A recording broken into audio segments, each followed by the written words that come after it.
am Black business. From the moment I wake until the time I sleep. Yes, I am Black business. I am Black business. Tell me, are you Black business? I am Black business. Do you support Black businesses? Listen, I support Black business because I am Black business. Black Business Expo, one of the largest business showcases in the history of Black business in the world. The world! Sign up today at www.blackbusinessexpousa.com or call 919-308-9090. I am Black business. I am Black business. From the moment I wake until the time I sleep, I am Black business. I am Black business. Are you Black business? I am Black business. Do you support Black businesses? I support Black business because I am Black business. Black Business Expo, one of the largest business showcases in the history of Black America in North Carolina. Sign up today at www.blackbusinessexpousa.com or call 919-380-9090. I am Black business. I am Black business. From the moment I wake until the time I sleep, I am Black business. I am Black business. Are you Black business? I am Black business. Do you support Black businesses?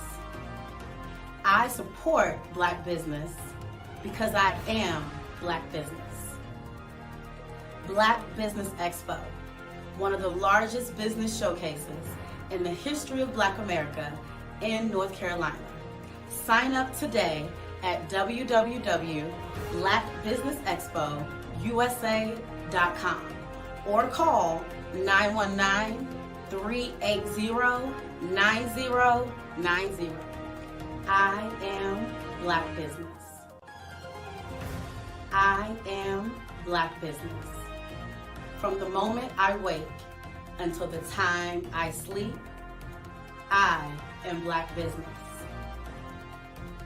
I am Black business. Are you Black business?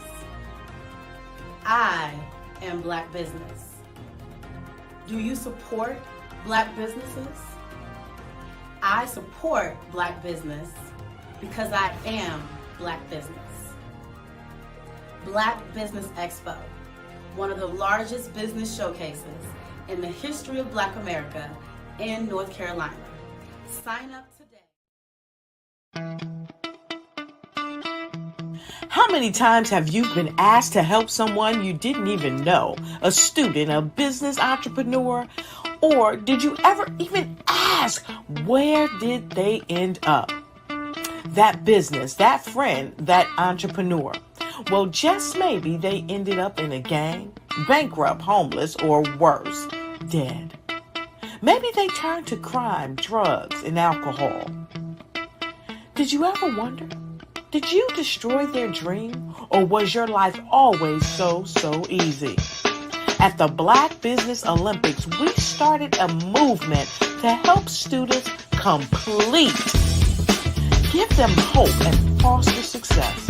Help them to leave their dreams of providing laptops, computers, and up to $5,000 in scholarship funds.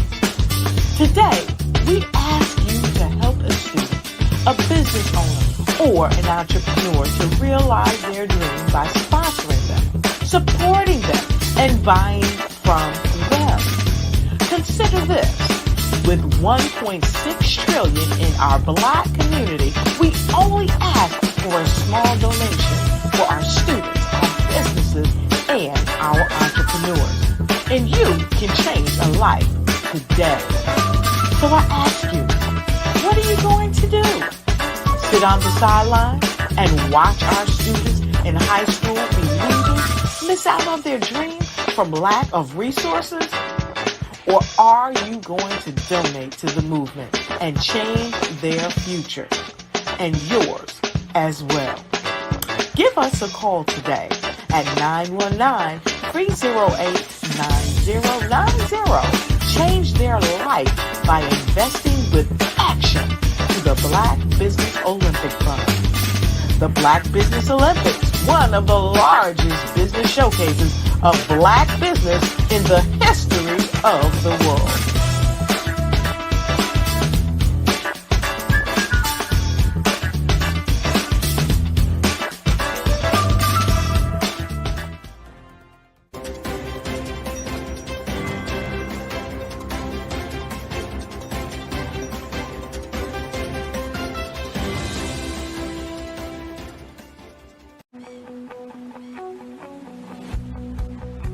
I am Black business. From the moment I wake until the time I sleep. Yes, I am Black business. I am Black business. Tell me, are you Black business? I am Black business. Do you support Black businesses? Listen, I support Black business because I am Black business. Black Business Expo, one of the largest business showcases in the history of Black business in the world. The world! Sign up today at www.blackbusinessexpousa.com or call 919-308-9090. I am Black business.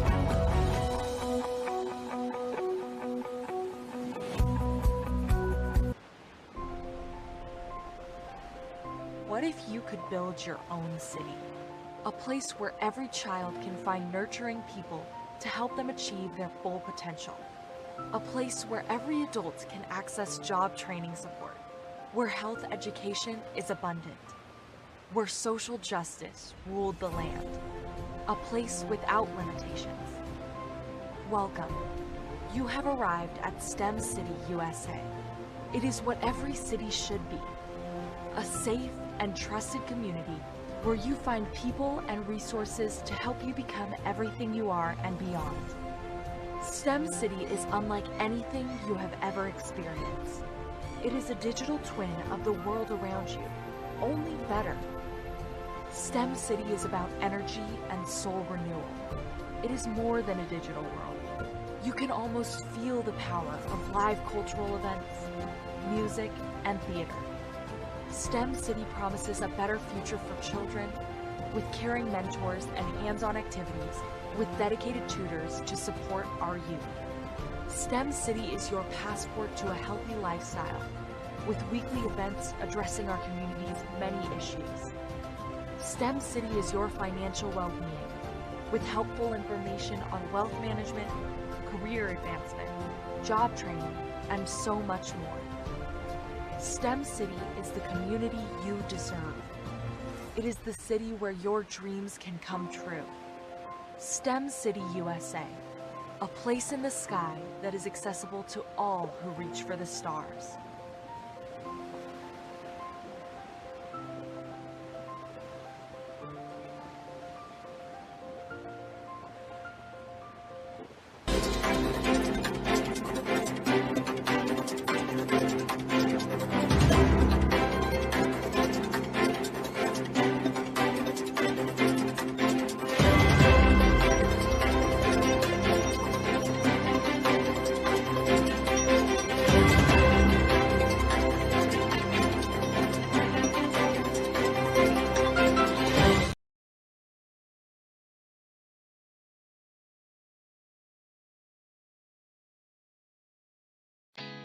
Did you?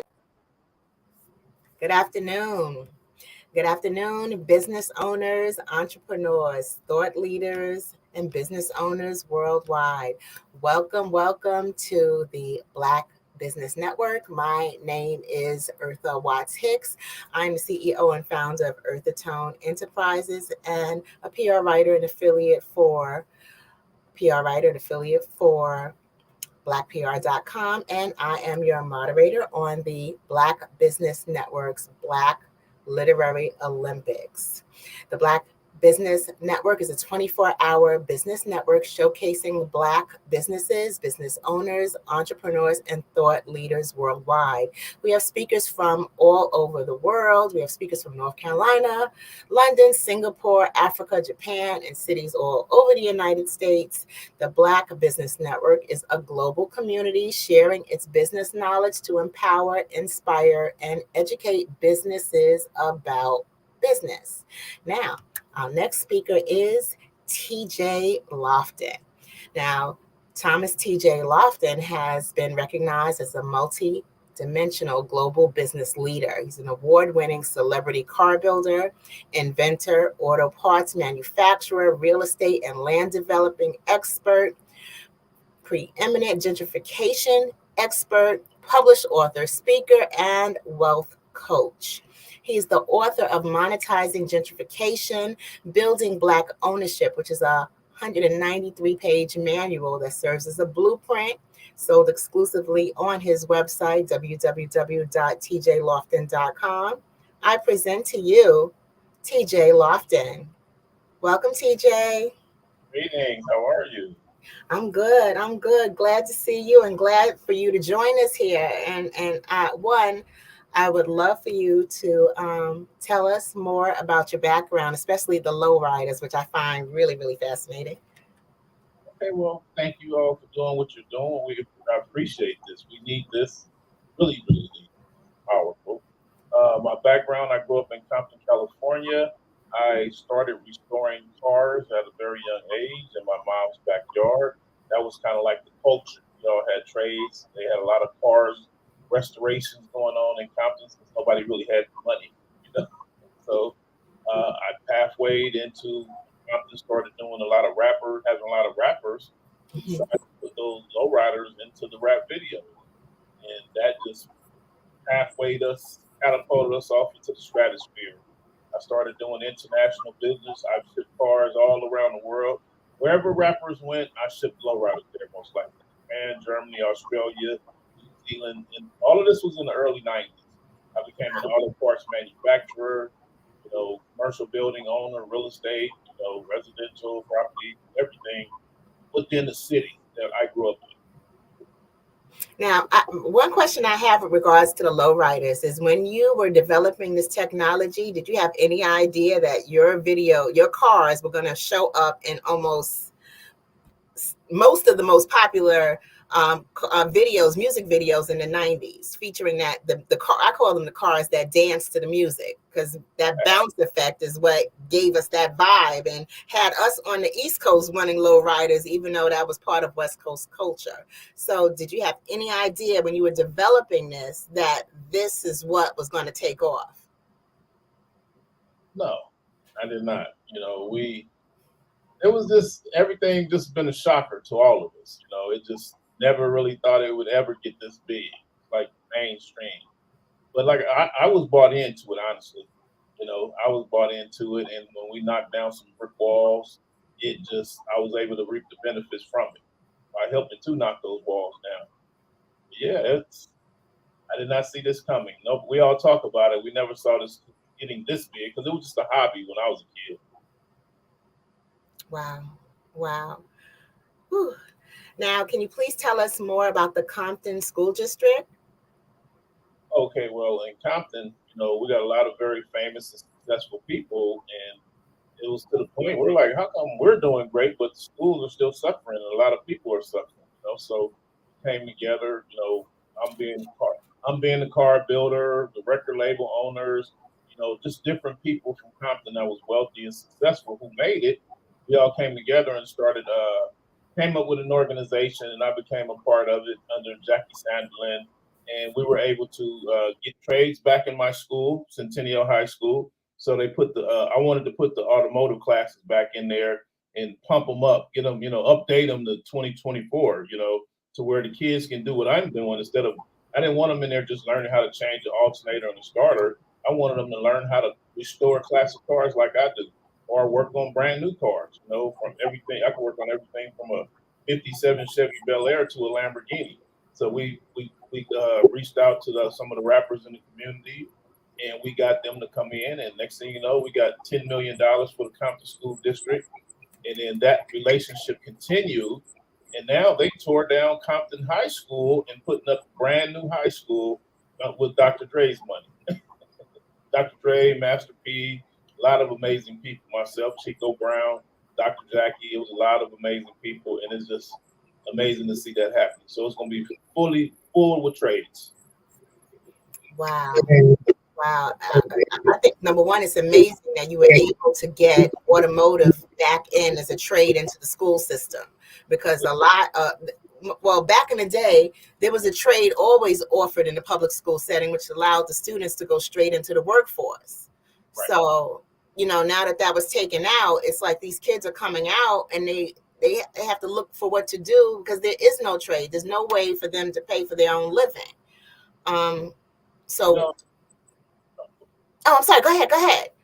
I was just saying it was not an easy task. The only reason why I believe we were able to do it is because we came in there with all those rappers. We came in there with people, they knew he had money. And, Dr. Dre was a board member for Apple Computers. And it first started off with him. We spoke up and asked him, hey, man, we need some iPads for Compton, So that started it. And that's how we really got in. But I saw it get to a point where they didn't want it. A lot of people we don't need this class. So they actually closed down one of the classes. So I have to constantly stay there and let them know I'm still here. I'm still, and I say, hey, I want to do a field trip. So I have to be a very active part so it won't dwindle away, so they won't close it. Wow. It's direct competition for college, believe it or not. Go figure. Wow. Yeah. So it's an ongoing battle, but we're winning. We're doing very well with it. That's amazing. I'm sorry, I didn't catch that last part. I said I would like to get more of us in it. It's like our people want to. We're gonna go. My son's daughters, they're gonna go to college. I'm like, hey, they're not gonna have debt over here. They're gonna become very successful. They can become millionaires, billionaires if they start manufacturing car parts. So we have to educate our people. That goes why I wrote the book.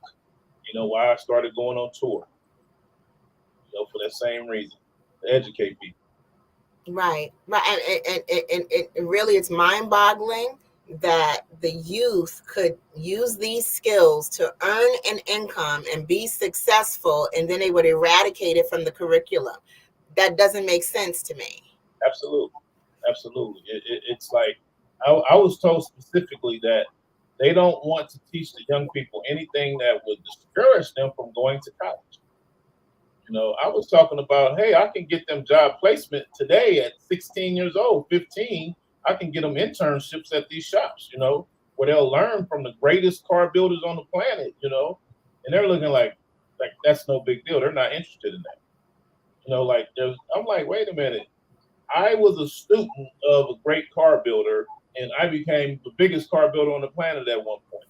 So because of my tutelage, what I learned. So if we're pathwaying all these young people through that same system, but that's when I started realizing the politics behind it. But it's just very important that we learn and communicate, because I had to start going to the parents, speaking to the teachers. But it's very interesting. Very interesting. Wow. Can you please tell us about the aeronautical space Compton Airport? Because of being a car builder, I was in situations a lot where people, I saw a lot of cars to famous people, and they live in cities and states and countries around the world that they have no clue on what I did to that car or how to fix that car. So I always have people say, I'm gonna send you a private jet or a helicopter to pick you up and bring you over here to fix my car, and I'll send you back home. So I created a relationship in Compton at the airport, Celebrity Helicopters, and they had a nonprofit. So fast forward the story, I ended up running the nonprofit, teaching youth how to fly. So yeah, teaching youth how to fly. So it pathwayed into, that's how I connected with the school district, because they saw famous people with a lot of money over there, black people with helicopters, etc. So it pathwayed into, we were up there teaching the children about drone technology, and I know we were in this process of the world is going into flying cars, just like we went from horse and buggies, we left from horses and buggies to cars, automobiles. Now we're going to go from automobiles on the road to flying cars, drones. You know, they got smart communities with only that. So we set up early to teach the youth that. And me being a car builder, I was the first person to get picked to come in there and help to build out industries like that. So that's why I like that airport. Oh, so going back to the story, the question. Compton Airport, I partnered with them and the Black College Expo, which I spoke at this past Saturday in Los Angeles at the Los Angeles Convention Center, 20,000 people. I partnered them together because I saw synergy there. Both industries needed help. So the college industry was down. People weren't, they're in the news asking for a bailout because the students cannot afford to purchase homes. Right. For $200,000 in student loans, and then we have all the pilots from the old days retiring, and it was like, hey, I need to introduce these two together. So when I did that, now you have pilot classes in high schools, and they're building whole complete high schools around the country and putting pilot classes in colleges now because of the huge demand, where they're graduating them straight from high school, going straight to the airline industry, which we need them to have a pilot license because that's the new driver's license. Right, right. That type of information seems to avoid our community. Again, goes back to why I wrote the book. All of these new gigafactories popping up all over America, where they're building flying cars and eVTOLs and all these things like that, and it's pushing the real estate through the roof, crazy. And now we have this mass exodus of people leaving New York and leaving California, and everybody's just moving wherever they can afford. And I'm like, we got to monetize that. So that's why I wrote that book, because it's just so much that we didn't know about that they're not going to put on the news to tell us.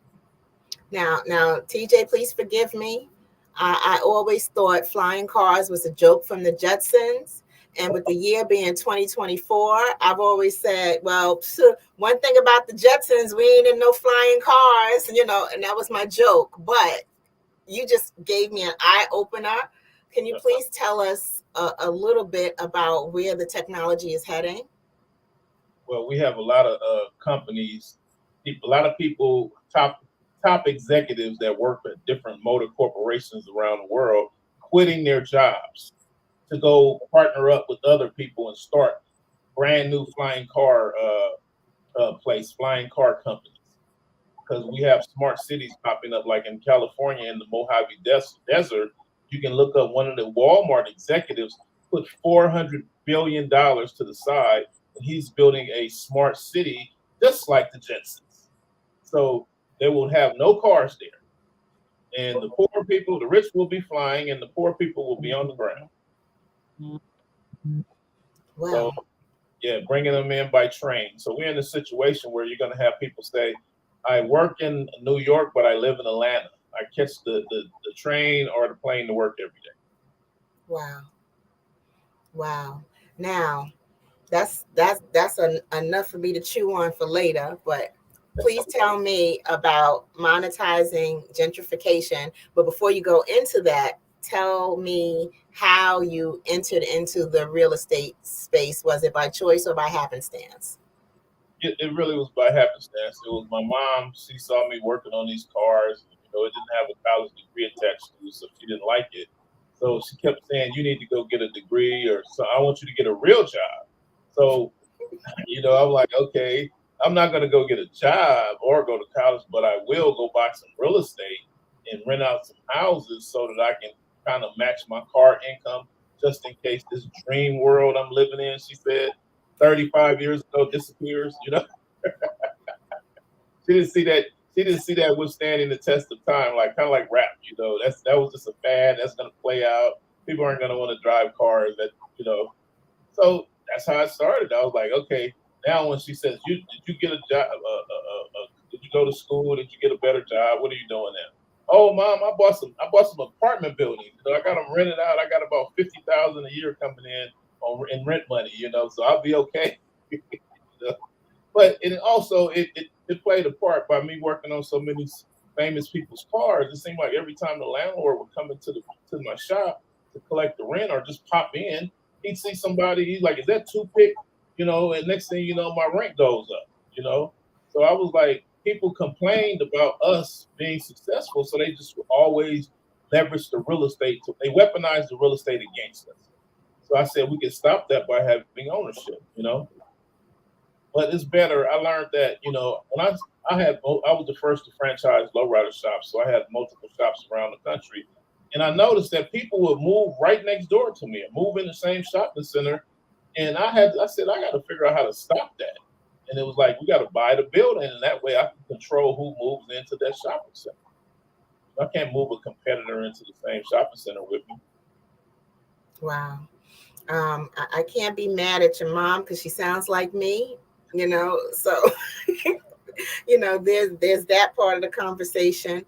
One thing I love about what you do is that you'll go as far as breaking ground yourself in the whole process, and I love that you share that information in a how-to manual for those who are interested in land development and real estate. So please, please, please tell us a little bit about monetizing gentrification and why it's important for us to understand why this is something that we should look at as an option for ourselves.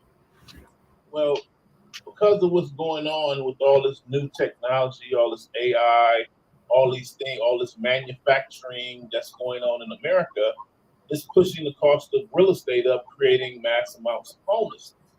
Well, I understood that back in the days because I saw when I moved, when I opened my second location in Palmdale, California, I went from Gardena to Palmdale personally. A lot of my vendors followed me. And I'm talking about, I found out just how powerful I was as a businessman because these people followed me. So when they followed me, they would all call me and say, TJ, can you hook me up so I can get some apartment buildings like you? And you hook me up with a realtor so I can buy a house. So we went to this small city called Palmdale and bought a lot of houses. And this whole city, Boeing aircraft had just moved away. And all of a sudden, when we came, so the real estate tanked. But when we came, we started buying up these houses because they were like $15,000, $30,000 turnkey, $15,000 fixer upper, nice apartment or something. But I saw how we changed real estate. So now I'm thinking about my little small business, versus Elon Musk. When I saw Elon Musk moved into Parktown, California, I understood what was about to happen. I knew this is going to be trouble for this community because he pays his people $400,000 or $500,000. Again, rocket science. So he moved Tesla, Solar City, SpaceX, all into the middle of a black neighborhood where the homes were like $150,000. Now those homes are like $1 million and up. So it's like I knew that, so I wanted to write about it to prepare us to what was coming, because so many people don't understand. People understand real estate, but they don't understand from a bigger brand perspective. So I wanted to give them my perspective of like, this is what you guys got to look for, because this is what happened to me. This is what the effects of me moving to Palmdale was. So if we jump in this thing ahead, we can monetize this, because these big companies moving in and our politicians not telling us what's about to happen. That creates gentrification because nobody was able to get prepared. If they're going to, just like I was sitting in a meeting and they said they're going to bring in 10 million more people into overcrowded Los Angeles by 2050. And in my mind, here we go again, I understood they're going to have to bulldoze the majority of Los Angeles to bring in 10 million more people. They can't have all these homes. They're going to convert the homes into apartment buildings. So immediately my mind said, you need to create a relationship with the schools because they're not talking about this. You need to make sure they put the trades in, and we're going to pivot our children away from these degrees that I don't know what they're teaching or what are they learning or what are they for. But I know that if we can get these kids into the trades, we can create a lot of land developers and real estate attorneys and prepare us for when this real estate spikes. You're going to have people that want to go through divorce. You're going to have people stealing houses. You're going to have people doing a lot of things because the more expensive homes, the more crazier things get. So I wanted us to be prepared for that. That's what made me say, let me write this book and start going around the country on tour. Actually, Dr. Sabi told me I need to start teaching that around the world, what I learned. I'm like, around the world? What, really? But when I wrote that book, it's been an amazing journey because it was like nobody else talks about real estate from that perspective.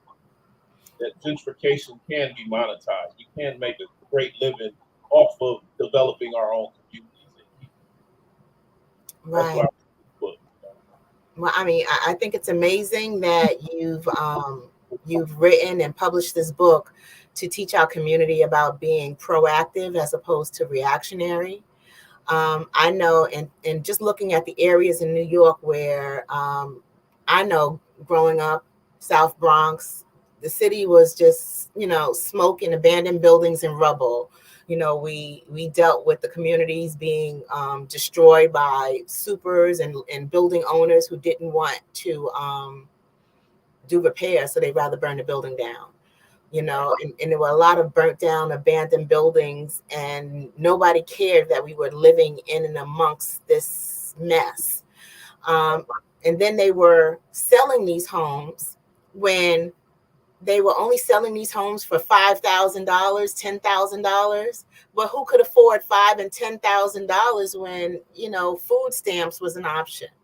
You know, so understanding that one, what number seems like a big number when it's in front of you is not a big number when it's behind you. How can those of us who've never purchased a piece of property, how can we get into this to start somewhere? Well, I have some classes on my website at tjlofton.com, tjloftin.com, and I also do personal coaching, consultation, advisory. I'm consulting to help people to learn how to pivot. So I listen to the language that's being talked about in our communities, and I realize they're trying to make sure people don't get real estate.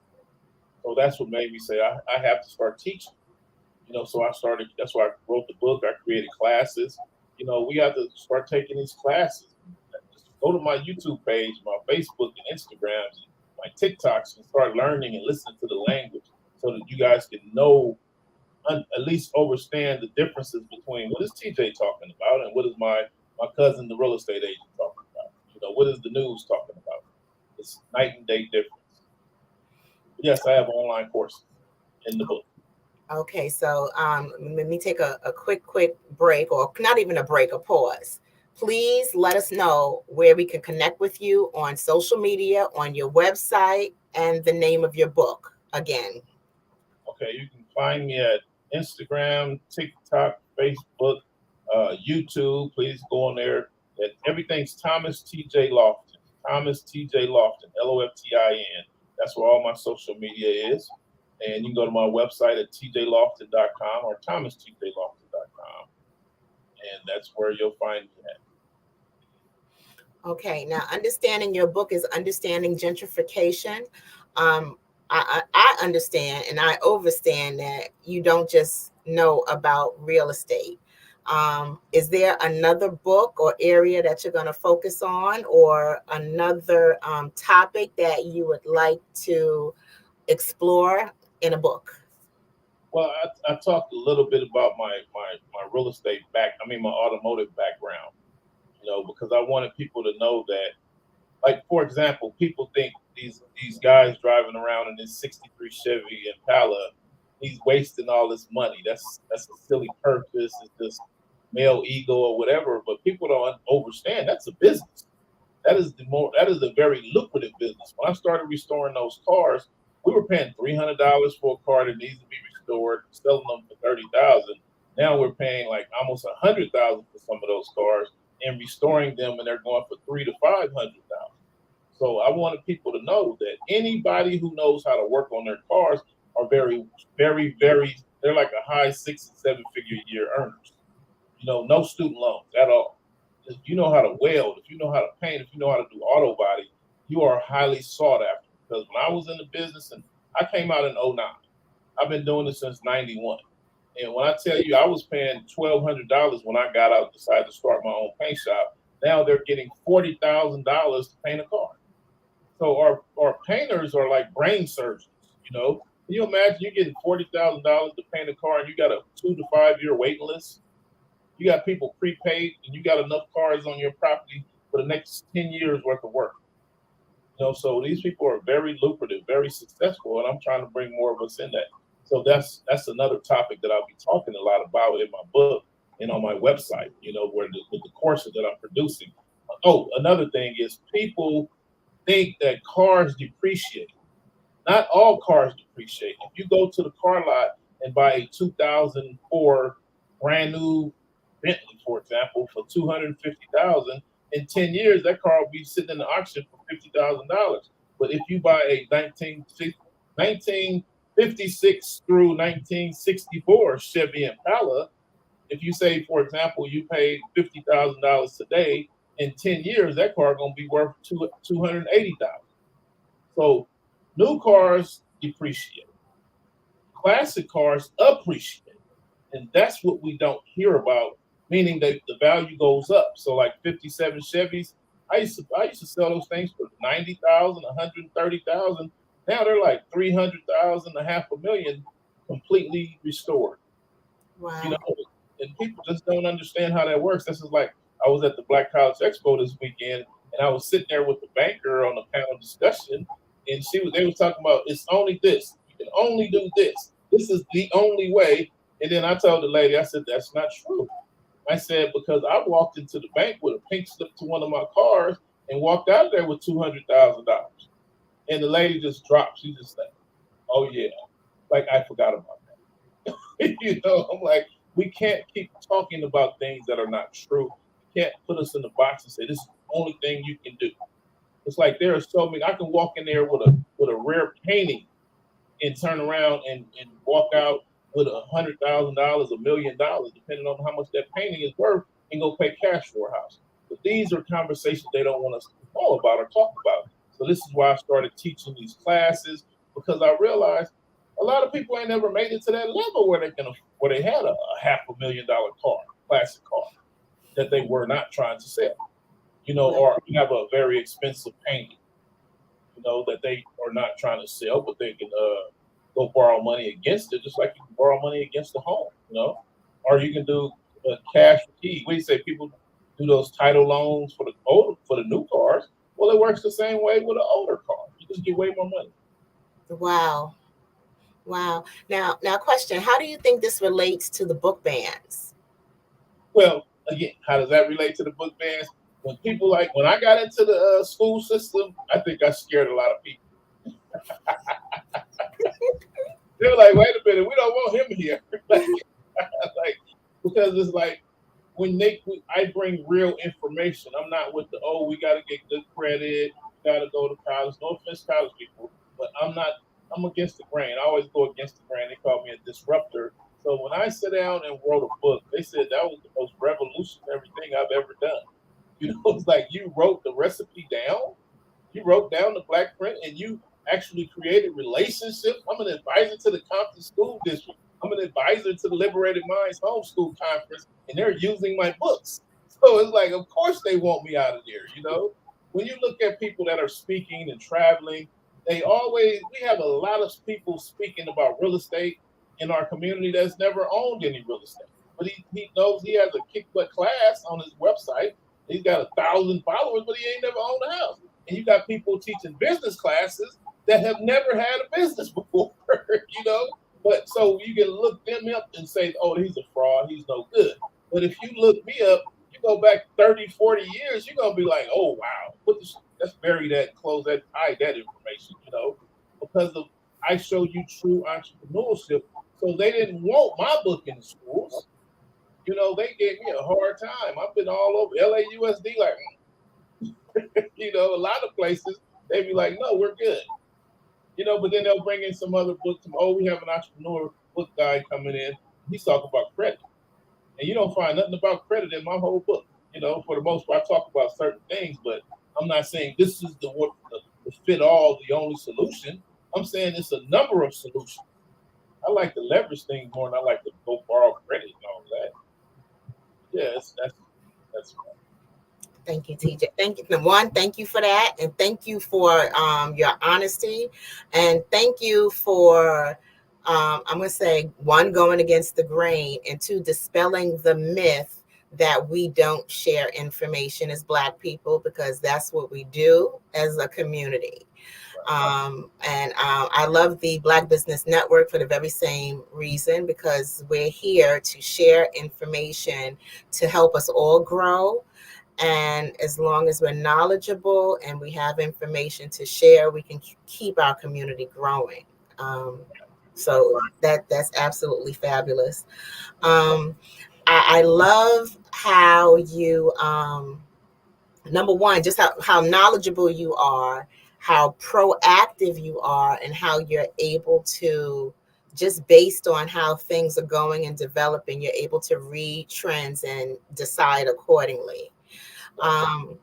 Now, what do you think young people today should focus on, in addition to the automotive and having a skill or a trade? What else do you suggest that they focus on? And I'm talking young people as in 16, 17, 18, 19, 20.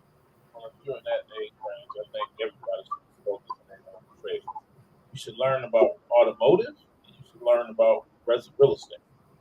And then, if you want to go to college, it'd be nice to take some real estate law classes. It'll be very nice. So, if you take a welding class, if you take an auto body class, if you take an auto painting class, if you take a electric car class, manufacturing, and then painting, construction, fabricating class, learn how to work with metal, you'd be dangerous. You'd be highly sought after. Like, I'm highly sought after. People, I can go anywhere on the planet and just say, hey, I'm TJ. I did this. And they're going to be like, you did what? Can you prove it? I'm like, yeah, here it is. Here, there's the book. I'm in that book.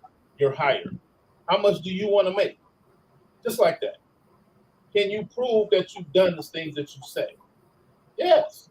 So that's the difference between I have a degree versus, okay, there's 10,000 people a month coming out of school with that same degree, versus there's only so many TJs in the world.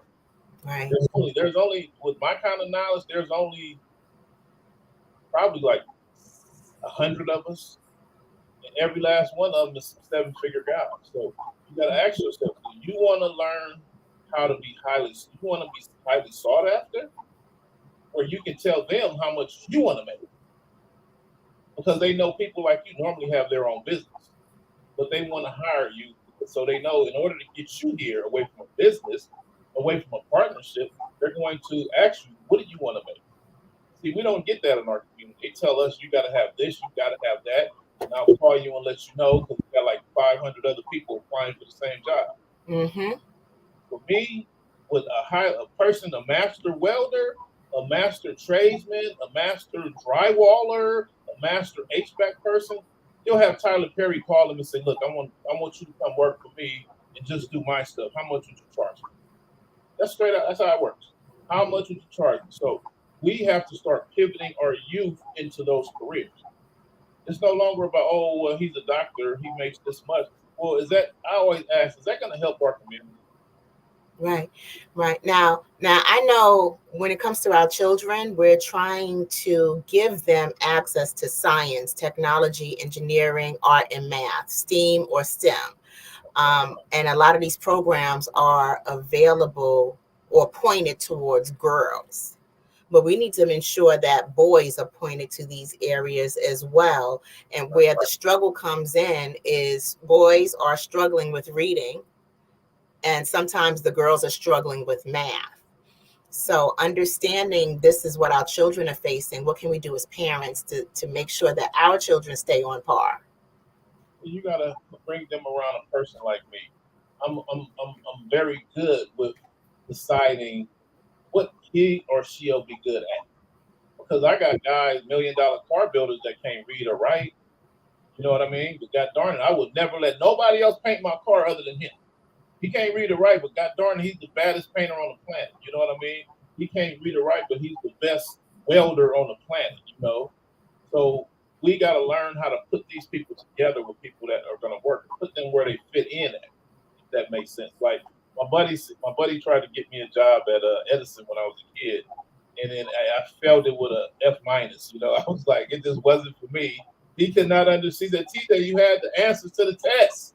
You know, he gave me the answer book, and then all of a sudden I failed it anyway. But then years later, when he saw me building cars and selling them to rappers and shipping them on around the country, and he's like, "You're the biggest and the best at that." He said, "Now I understand. That was not for you. The Edison was, you weren't meant to be an employee. You were meant to be a business owner. You were meant to do exactly what you're doing." So a lot of people don't know what they're really supposed to do. You can't just take everybody and say everybody's going to get a degree and everybody's going to get a master's and everybody's going to go work at this. Everybody's not like that. That's why we have so many young men say, "Well, I guess I'll just go sell drugs. I guess I'll be a bank robber because I should be good at that." You know, because they didn't know the other options that they have. So when they come around me, I remember they love to send me to schools with the underserved kids. You know, the kids that just got out, they're kind of like out of school, but they're right out of jail, foot out of jail. Like, okay, if they don't make it in this school, they're going back to jail. So they put me in those schools to talk to the kids, and I remember asking them, "Okay, what are you here for?" And the teachers were like, "No, don't ask them that." You know? And then the guy said, "Well, he always go to jail for doing graffiti." I said, "Well, can you draw?" And the whole class was like, "Oh yeah, he's the man." And then I said, "Can you airbrush?" And they was like, "Yeah." And I said, "Okay, well, you got your book with you. Every artist got a book with him somewhere that he always drawing." Boom, pulls it out. I said, "Okay, go in the hallway and call this number. Call and ask for such and such. Tell him TJ said yada yada." And he's gonna. Next thing you know, the dude's like, "What time can you come?" You know what I'm saying? You can start today. I'll pay you $2,000. How much do you charge for that? TJ said $1,500. Next thing you know, God said you can start today. Just like that. So it's like we gotta pay attention. We gotta find the right people who identify with these young people. You know what I'm saying? And give them their options. I'd be like, just like me, they put me in sports. I couldn't jump shoot. I couldn't play baseball. I could hit a ball, but I couldn't catch the ball. You know, I'd be like, I was not a sports guy. Realized early on, TJ is not good at sports. Do not put him in sports. You know. But then when they saw me building cars, they were like, "He finished that car already." You know, they realized. They said, then the numbers. They was like, I knew the math. But wait, no, that guy still owe you $325.17. Like, you remember that? I'd be like, yeah. He's like, you be a good car builder. That's what you need. You need to come over here every day. Oh, okay, sure. My mama want me to go to college. He's like, well, you can go over there, or you can stay over here and become rich. I'm like, oh, you know. But we have to learn how to identify our youth.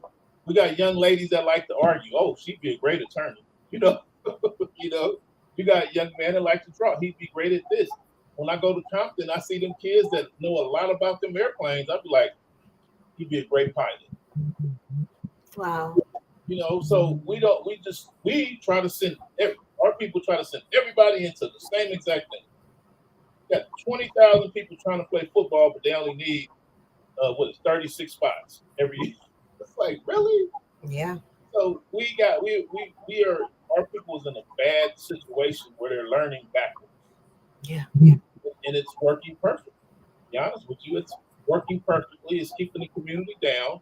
And then here comes TJ, one of the disruptors, one of the people that learned out of the box from that 1% way of thinking. And then immediately they're like, oh, can't believe that stuff. That's the get rich quick stuff. You know, that don't work. You know. So we gotta call those the gatekeepers, you know.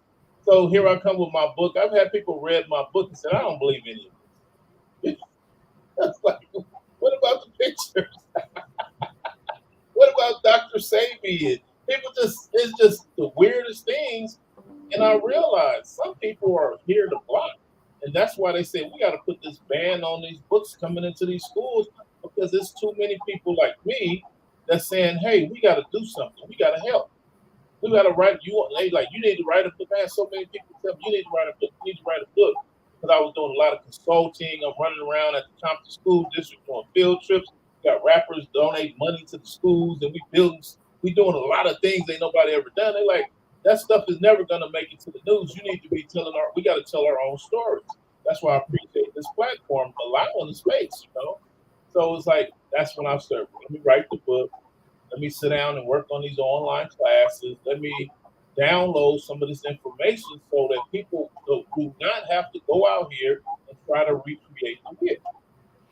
Right. And part of the problem with our community is that a lot of us don't understand that opportunities come at the suspension of disbelief. So once we stop believing that we can do something, that something can happen, that an opportunity can meet us somewhere, once we get past that, then we can put ourselves in line to with whatever destiny or opportunity or success is ready for us. But we have to believe that we can get there just on our own merit.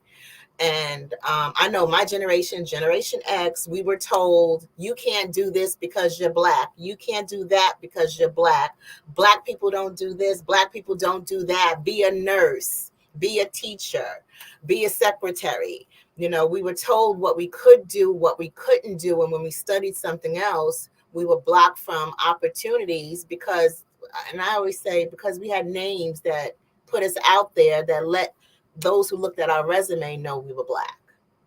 Right. You know, I always pay attention to opportunities.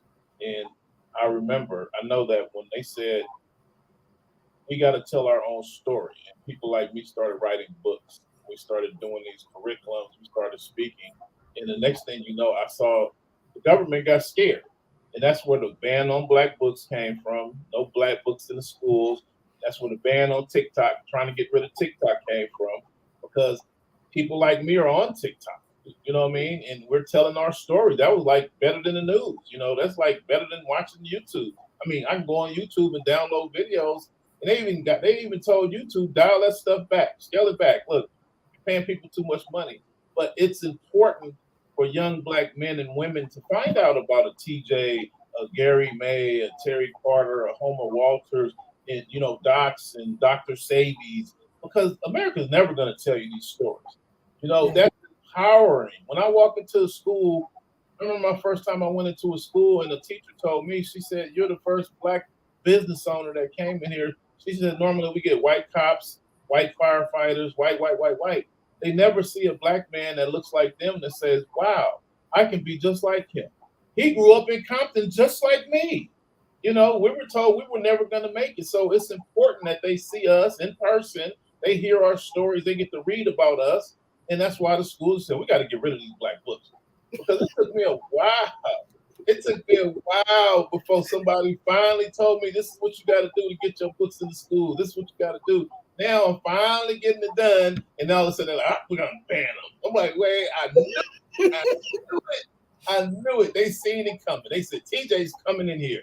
My book was growing so fast, the homeschoolers just grabbed it. They got it. And I'm a best-selling author, and I'm getting so many speaking engagements because they're like, you're the only one talking like this. And I said, see, we got a lot of living legends still. You know, I looked at the school system. I said, they're talking about so many people that are no longer with us. The difference between a person that's not with us, Martin Luther King or Malcolm X, versus the TJ Lofton, you can call TJ Lofton and have him come to the school and be a keynote speaker and sit down and answer 8,000 questions all week long. You know what I mean? And find out, what should we do? And that's what they don't want. You know, that's why they say ban all the books. You know, and that's dangerous. But it's brilliant at the same time. You know, where we are, where they are, make them stay in debt, make them only follow this path to what they consider success. You know, success. I'm gonna stop talking about college. I mean, I just never seen so many people. It's not even about what is this going to produce for me anymore. It's about, well, my mom got that same piece of paper on the wall at home, so I'm gonna get one too. And that's what it's all about. It's not about, is this something that's going to allow you to purchase $1 million home? Is this something that's going to allow you to purchase that new truck, that $100,000 Escalade? Because everything's gone up. Right. Are you going to be able to live in America in the next 5 years? Is this doctorate going to help you get that? We have to ask ourselves that. If not, we need to figure out what is. And what is entrepreneurship. And what we got to remember is 90% of Black-owned businesses are in the middle of a Black neighborhood. Right. So we create our own jobs. So I created so many jobs in my community. We got tow truck drivers, car carrier guys going coast to coast. We got bodyguards for the rappers. We got welders. We got so many jobs that we created.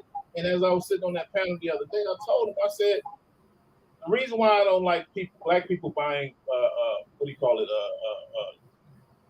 franchises, like we'll say, oh, that's a Black-owned McDonald's. I said, there is no such thing as a Black-owned McDonald's. That is a Black lease McDonald's. Because McDonald's, you cannot come up and say, hey, I got some plant-based food here that we can put on the menu and I can cut your cost in half and bring you in $1 billion a year worth of customers. And they're going to be like, and we can create 1,000 jobs in Compton in all the Black communities around the world. They're going to be like, no, we're not interested.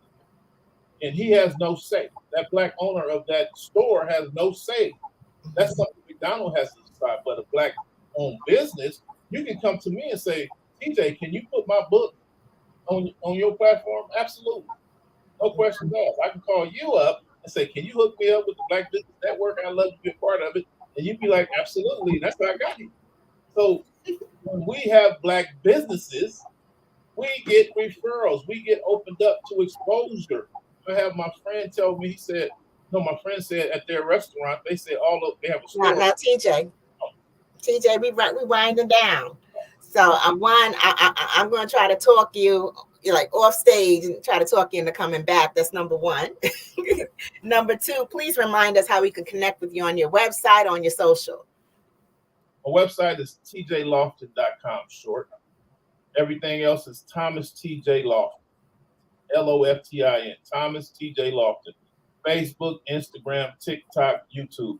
Please go to my YouTube and subscribe and follow me, y'all. And please share my stuff because I'm experiencing the shadow banning type of deal. You know, good information coming out. They're like, knock some of them numbers down again. Thank you, TJ. Thank you so much for joining us. Genius is coming, and I'll see you on the other side. All right. I appreciate y'all. Thank you. Oh, okay. Now, the Black Business Expo's mission is to raise funds for high school seniors going to college or K through 12 entrepreneurs. This expo is a fundraiser for students. So you may go to www.blackbusinessexpousa to donate to the scholarship fund or use the Cash App on the screen at the QR code, or you can go to Cash App at $BBXUSA. Our goal is to give laptops and up to $5,000 to 10 students. Students can register online at www.blackbusinessexpo.com. Every dollar counts, so we want to remind you to donate to the scholarship fund. Now, we want to thank our Black Business Expo USA sponsors for February 2024. NC 100, Moody Capital Partners, Suede Soul, Lotus Riche Coaching and Training, Carolina, Virginia Minority Suppliers Development Council, STEP Management, BHS and Associates, Margie McLean Foundation Incorporated, Genius is Common, Earth Essentials, Mullane Shanae Global, Executive Women's Success Institute, The Quality Coaching Company, Superwoman Business Services, Creative Force Studios, Lee Entertainment, Artistic App Design, Black Business Expo USA. Genius is Common, and I will see you on the other side.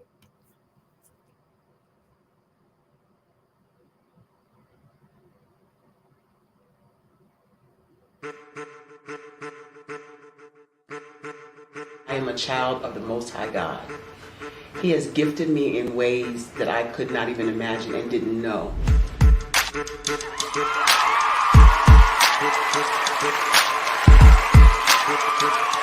There was a time when I didn't know who I was. I listened to other people tell me who I should be, what I should do. I listened to people telling me that I should be a boutique owner, that I should be a construction manager, that I should be a laborer. Have you ever felt like you should do something else be something else, go somewhere else, be wherever you wanted to be, and you felt like you were in a box. Anybody in the room? And you couldn't get out. Anybody in the room? And you kept trying to go and you couldn't get out. Anybody in the room? But let me tell you, you need to rock the box. Rock the box.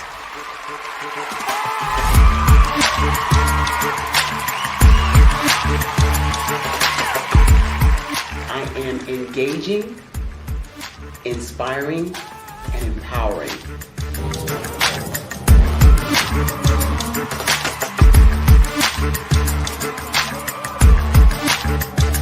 I would give you everything I know.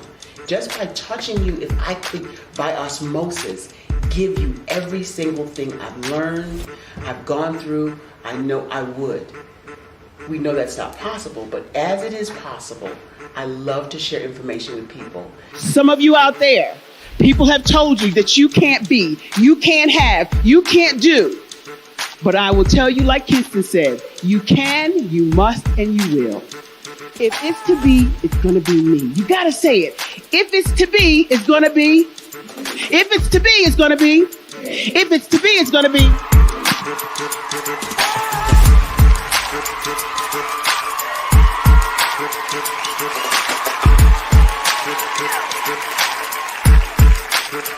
Barbara is because she believed what her mama said about her and not what other people told her. Every day you wake up, when you're in a situation, it's your choice whether it's an advantage or the disadvantage. She gained her confidence and her life, and now she is a testimony. If I can help you elevate yourself, then I feel like I'm elevating my own self as well. What you know and I know together can change the world.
Dr. Eric Kelly III and a host of phenomenal speakers from all around the globe for this 7-day virtual event that you don't want to miss.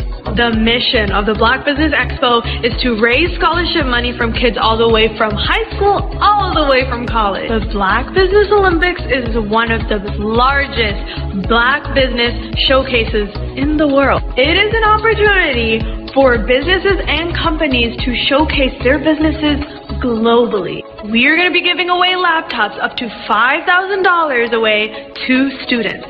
Again, I'm Olivia Appleberry, the founder of 2 Cents Finance and one of the speakers for the expo. I am so excited to see you there. For more info, go to www.blackbusinessexpousa.com or call 919-308-9090 and hope to see you there. I am Black business. From the moment I wake until the time I sleep. Yes, I am Black business. I am Black business. Tell me, are you Black business? I am Black business. Do you support Black businesses? Listen, I support Black business because I am Black business. Black Business Expo, one of the largest business showcases in the history of Black business in the world. The world! Sign up today at www.blackbusinessexpo.com. blackbusinessexpousa.com or call 919-308-9090. I am Black Business. I am Black Business. From the moment I wake until the time I sleep, I am Black Business. I am Black Business. Are you Black Business? I am Black Business. Do you support Black businesses? I support Black business because I am Black Business. Black Business Expo, one of the largest business showcases in the history of Black America in North Carolina. Join Dr. Eric Kelly III and a host of phenomenal speakers from all around the globe for this 7-day virtual event that you don't want to miss. The mission of the Black Business Expo is to raise scholarship money from kids all the way from high school all the way from college. The Black Business Olympics is one of the largest Black business showcases in the world. It is an opportunity for businesses and companies to showcase their businesses globally. We are going to be giving away laptops up to $5,000 away to students. Again, I'm Olivia Appleberry, the founder of 2 Cents Finance and one of the speakers for the expo. I am so excited to see you there. For more info, go to www.blackbusinessexpousa.com or call 919-308-9090 and hope to see you there. I am Black Business. From the moment I wake until the time I sleep. Yes, I am Black Business. I am Black Business. Tell me, are you Black Business? I am Black Business. Do you support Black businesses? Listen, I support Black business because I am Black Business. Black Business Expo, one of the largest business showcases in the history of Black business in the world.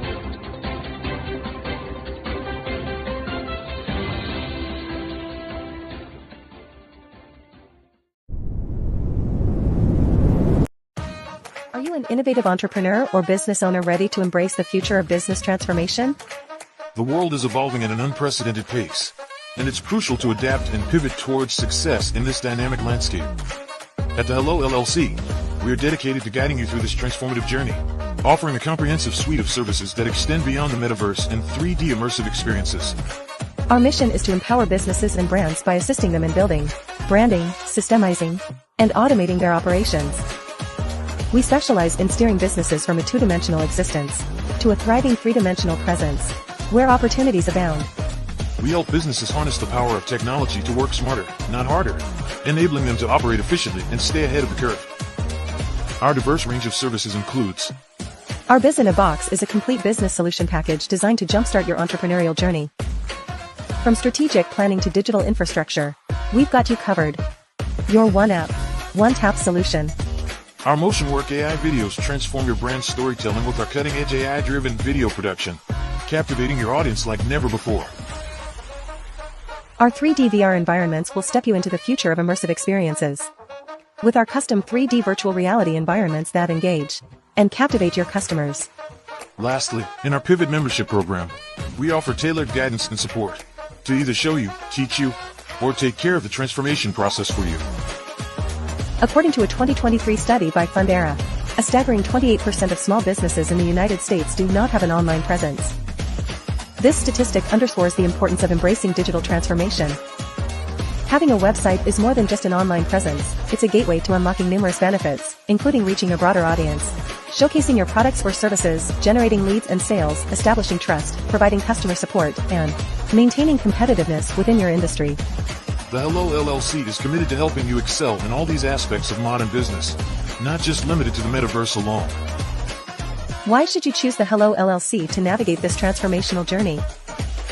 By partnering with us and harnessing cutting-edge technology, You can provide immersive experiences for your customers, expand your global reach, reduce operational costs, and enhance brand recognition, all while working with a company that holds integrity in high regard.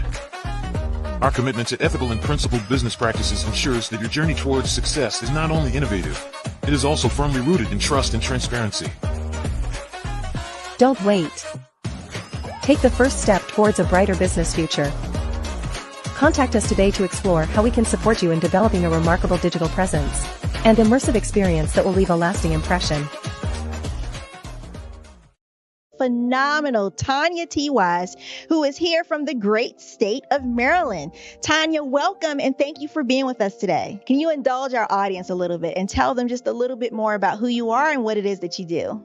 Well, I love being able to talk to people and have a magnetic attitude, being able to just show them. So I always like to say, level up is Coach at Tanya T. Wise here. So can you tell our audience, just give them a teaser about what your presentation will be about?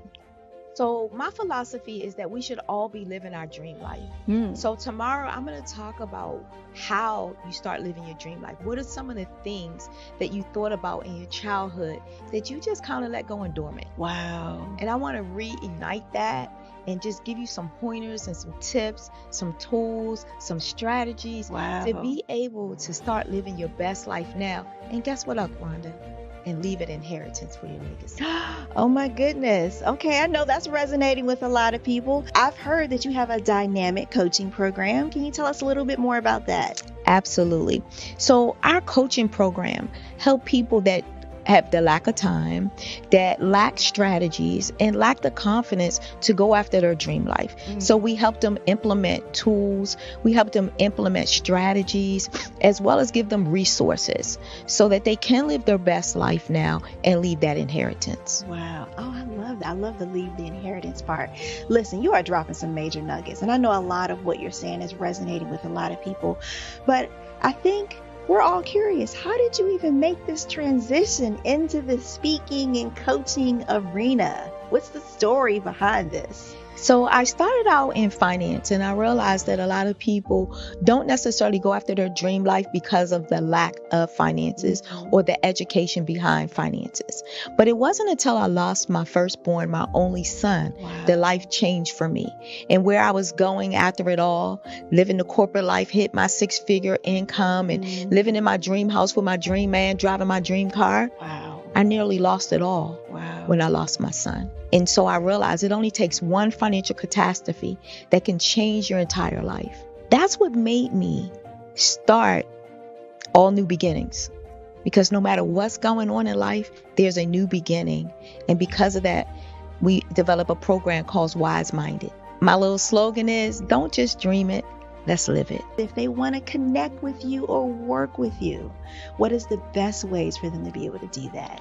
Well, for my social media guru, you can connect with me on every single social media platform as Tanya T.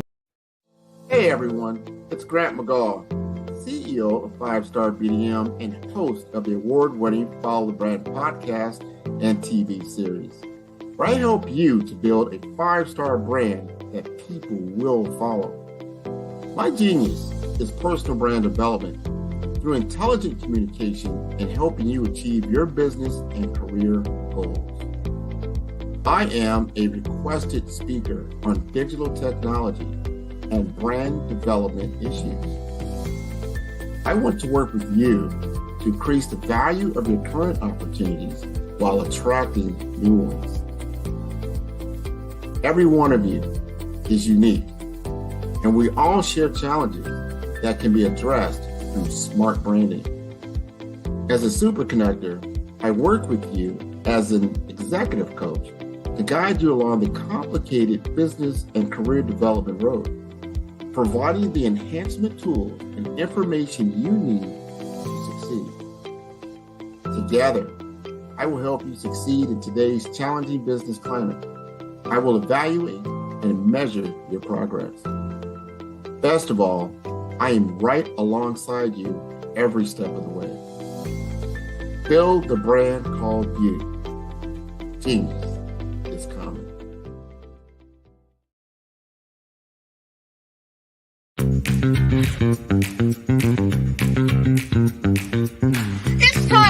to start bossing in social media. For all your social media needs, you've come to the right place at the right time to get your website designed, landing page, social media platforms, and get the training you need to get in front of the people that's ready to buy your products and services. Let me train you with StreamYard, Zoom, Clubhouse, and much more. And let me help you get your virtual professionals, not assistants, because assistants can only assist you, but the virtual professionals can give you that professional flavor that you need to expand your reach and increase your revenue. Jump on in and get in where you fit in and start bossing today. You are in the right place at the right time. The Black Business Network opens again for its Black Business Olympics, a 24/7 broadcast on business, strategies, global branding, social media marketing, finance, advertisement, and much, much more. Featuring the top, most powerful entrepreneurs and speakers and thought leaders from all around the world as they gather together for this phenomenal event. Join the Black Business Network streaming live into the metaverse, STEM City, USA, Black Multiverse, Pod TV, Roku, Hulu, iHeartRadio, Apple TV, YouTube, TikTok, Instagram, Google Podcasts, Facebook, LinkedIn, IBM TV, Spotify, and Twitch. Tune in today and be a part of this amazing movement. The Black Business Olympics welcomes you.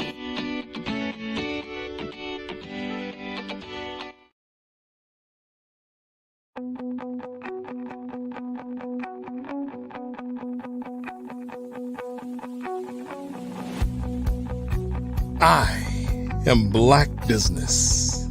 From the moment I wake until the time I sleep. Yes, I am Black business. I am Black business. Tell me, are you Black business? I am Black business. Do you support Black businesses? Listen, I support Black business because I am Black business. Black Business Expo, one of the largest business showcases in the history of Black business in the world. The world! Sign up today at www.blackbusinessexpousa.com or call 919-308-9090. I am Black business.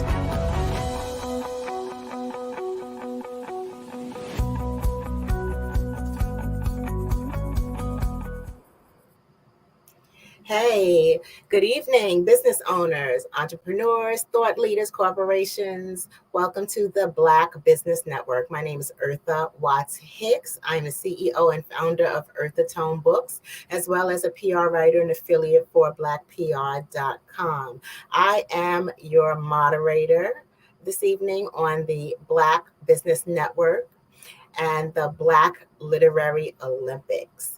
Now, the Black Business Network is a 24-hour business network showcasing Black businesses, business owners, entrepreneurs, and thought leaders worldwide. We have speakers from North Carolina, London, Singapore, Africa, Japan, and cities all over the United States. The Black Business Network is a global community sharing its business knowledge to empower, inspire, and educate businesses about business. Now, our next speaker is Carla Cherry. Miss Carla M. Cherry is a veteran high school teacher. She holds an MFA in creative writing from the City College of New York. She is a Best of the Net and Pushcart Prize nominee and author of several books of publishing, including Gnat Feathers and Butterfly Wings, $30 in a Bowl of Soup, Honeysuckle Me, and These Pearls Are Real. I present to you Ms. Carla Cherry. Welcome, Carla. Hi, Eartha. How are you? I'm good. Great to see you. Great to see you. Now, thank you so much for joining us this evening and for being open to share about what you do and how you do it. Please, please, please tell us about your background and experience as a veteran educator.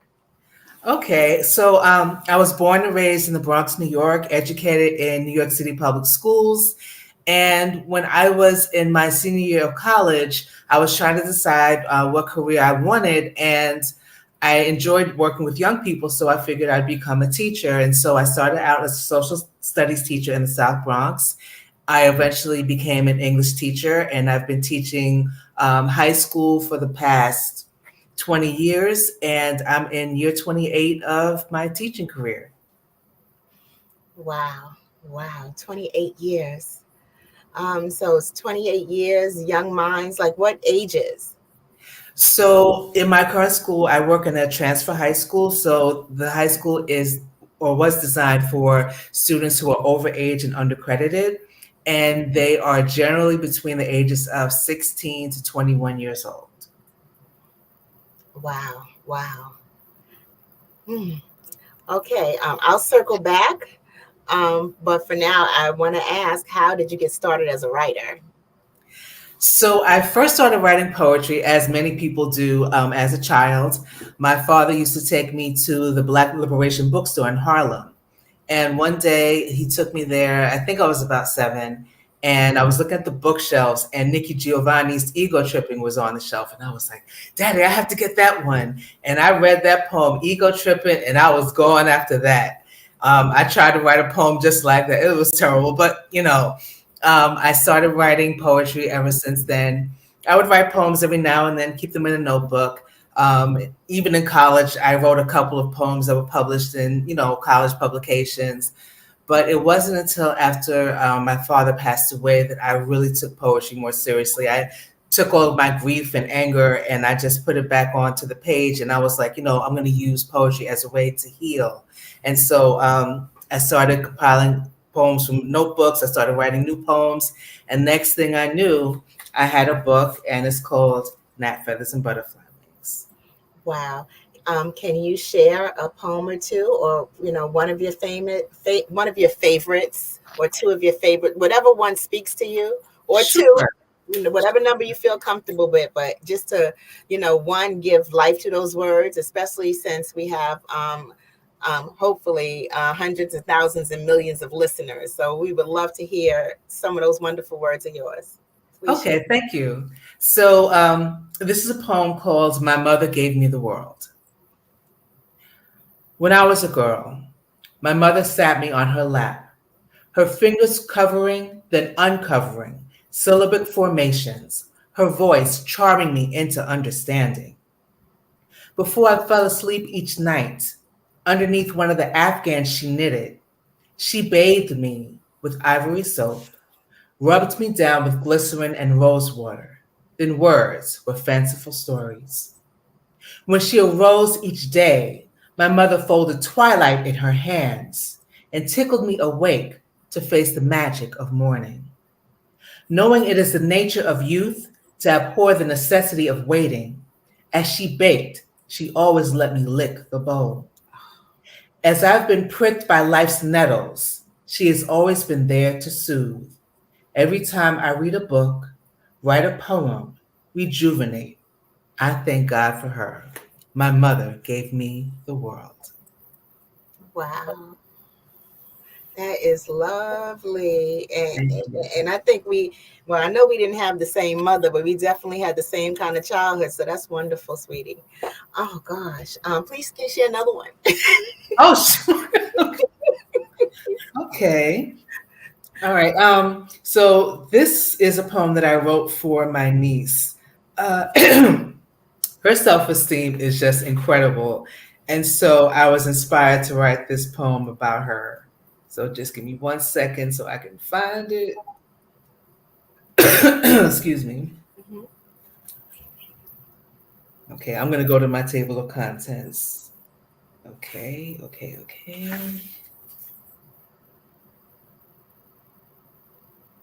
there it is. Okay, sorry about that. Okay, it's called Anike. As she models her brand new brand name dress in the mirror, I watch. She gives her chocolate brown kinky twist a toss so her hair can fly. She spins to feel the wisp of cool air against her butterscotch skin. She smiles and calls herself the cutest girl in the world. Shielding my eyes from her sparkling aura, I shake my head and my index finger. Stop that, I say, thinking modesty is noble. But then again, as I look at my life, I'm glad my niece believes. Maybe she won't end up with her self esteem all black and blue. Oh gosh, that is so beautiful. Thank you. Thank you so much. Wow. Wow. Now, I'm going to ask, where did you learn to develop as a poet? Wow. I went to a number of places. The first one that I started with was the Frederick Douglass Creative Arts Center on the Upper West Side. Unfortunately, it's no longer open, but I used to take poetry workshops there and other writing workshops. And those teachers really challenged me to develop my imagery, especially Jacqueline Johnson. She was one of my instructors. I also took a class with Cherie Renee Thomas, who I'm sure you know is making a storm in the Afrofuturism movement. And so those were some of the instructors who really pushed me to study my craft. I also, read poems from, some of the greats like Maya Angelou and Lucille Clifton, Sonia Sanchez, Nikki Giovanni, of course, Langston Hughes. And all of that reading really helped me to hone my voice. And so I would take poetry workshops where I could at different venues. And the City College of New York, that MFA program was just fantastic. And so that's a space that really helped me to develop my poetic voice, reading different poets, sitting through workshops, having people critique my work. And so, that's where I developed my poetic voice, just reading a lot, taking workshops, and having people challenge me to challenge myself with my writing. Wow. Thank you for sharing that. I also studied at the Frederick Douglass Creative Arts Center, and I studied under Jackie and Cherie. So I think that's I think that's wonderful, and I wish we didn't lose them. And Me too. I say it that way because I was at a point where I couldn't take an MFA program or take graduate school classes because I had 2 kids in private school. So with that being the case, the Frederick Douglass Creative Arts Center was almost like a university for me. And yes, it was an opportunity when I couldn't get to a university setting. So I was grateful for it. And I'm grateful that they were able to, that stamp of approval they put on me, they was able to stamp on you and stamp on others. So absolutely, that's a blessing. And quiet as it's kept, a lot of the writers that I connected with through Frederick Douglass, I'm still connected with. Oh wow, that's beautiful. Yeah. So let's circle back to your writing style. Do you write any other genres besides poetry? And I'm gonna say this before I get into that question about other genres. I love how you embrace what you love in your poetry. I think that's just wonderful, especially in describing your niece and her confidence and just her self-love at such an early age is inspiring, and that's something that we forget. But please, circle back to my question, which I'm just forgetting now, even after I just asked the question. But if you remember the question, please answer it. We're good. Yeah, I remember. So my writing style is very narrative. I tend to tell stories in my poetry. I probably do it to a fault. I've had people tell me that I do too much telling and I need to do more showing. I guess, like infuse more imagery, but sometimes I want to tell a story. And if that means I'm telling a story, maybe the imagery might take a backseat because I have a story to tell you. I will try to put as much imagery as I can, but sometimes I just need to get the story out. And so I would say that my style is very narrative. I'm working on, of course, developing my imagery, but I tend to tell stories. Now, in the way you tell the story within your poetry, it invokes its own sense of imagery, because just by you telling the story of just the bath, I forgot how much care and love mothers used to give to young daughters during bath time. It's the lotion, it's the lotioning of the face, it's the making sure your knees are not ashy. And in your poetry, you brought that whole memory back to me because you did it in narrative form. So I disagree with that commentary. I say do it exactly the way you do it. And as a matter of fact, write more poetry just like it. And just kind of explore different aspects of life. But the way you do it is your own stamp and your own signature.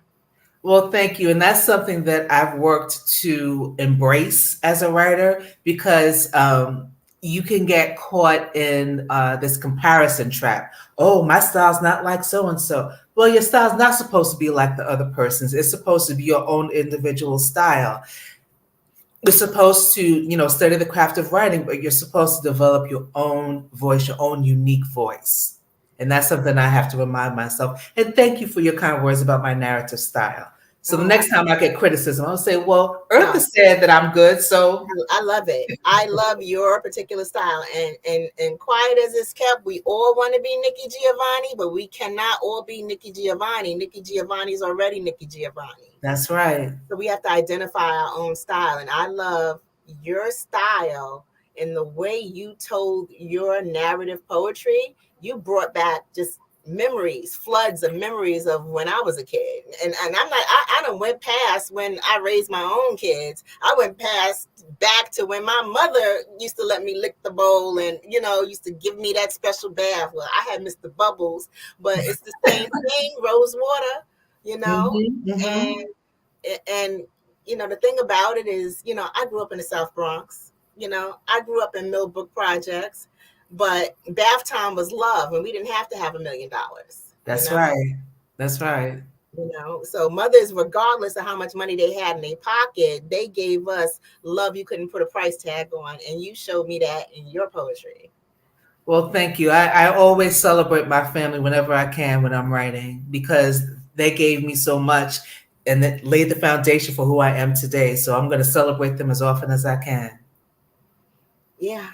I mean, the love of family is what makes us who we are and how we are. Mm-hmm. And that's their legacy. They may not have built the Empire State Building. They may not have their name on buildings like Rockefeller, but they made us who we are and they gave us staying power. So, absolutely. They built us. And they built us to withstand. So that's beautiful. Mm-hmm. Any other genres that you're interested in? So I've had one short story published. It's not my strong suit yet. I'll say yet. I have written some creative nonfiction. I did have an essay published last year. So I am trying to experiment with other forms, but poetry is my first love. Wow. I'm going to say two things. I would love to see your style in creative nonfiction, right? Because I would love to see what that would look like. But as far as your short stories and prose, I think you would kill it just by how you do poetry. Just think of it in terms of a full-length story with a beginning, middle, and end, and put that same stamp on it because your poetry is very rich, and you can translate that right into prose. Well, thank you so much. Okay, well, I will keep that in mind. Because I do want to stretch myself and try other things and maybe do some more fiction writing. But poetry is where it's at for me right now. But I do want to try short story writing. I would even like to do some playwriting eventually. Yeah, that sounds great. Now, I have a question. Are you independently published, or are you published by a publishing house? So I started out as a self-published poet. I self-published my first 4 books of poetry through Wasteland Press, which, you know, publishes self-published authors. And I was very happy with Wasteland Press. But during the pandemic, I was directed to his website called Poetics U, and it was run by Anthony Langhorne and Dara Kalima and several other poets. They did online poetry workshops. And at some point, Tony announced that he was starting his own publishing house, and it's called 2i Publishing. Small publishing house, Black owned, and that's where the bulk of my work has been published. And I'm very proud to say that. Wow. I mean, I think it's wonderful that you can go from one, self-publishing 4 books of your own, and then number 2, finding a publisher, Black owned, that you trust with your work after publishing 4 of your own books. That says a lot. That says a lot right there. So I love that. Also, too, if you would like to share a little bit about the process. Well, no, first of all, there's 2 different processes here. There's a process of how you process your poetry and creating the art, what your process is in the creative process. And then there's also the process of what your experience was in publishing. If you could share both, I would love that. Okay. Well, something that I always advise people when they do ask me about how I got started, start with getting individual poems published in lit magazines. That's the first place to start, because you get a sense of which of your poems is ready for the world. By how can I say this? We don't always have to get other people's approval in order to write a poem. We can write a poem just because we feel like it. But in terms of getting published, the more work that you get out there that is published by lit magazines, I think it helps you build confidence in your work. It allows you to get other readers to get their eyes on your work. I've had a couple of people send me emails saying, oh, you know, I read your poem in such and such magazine and it really touched me.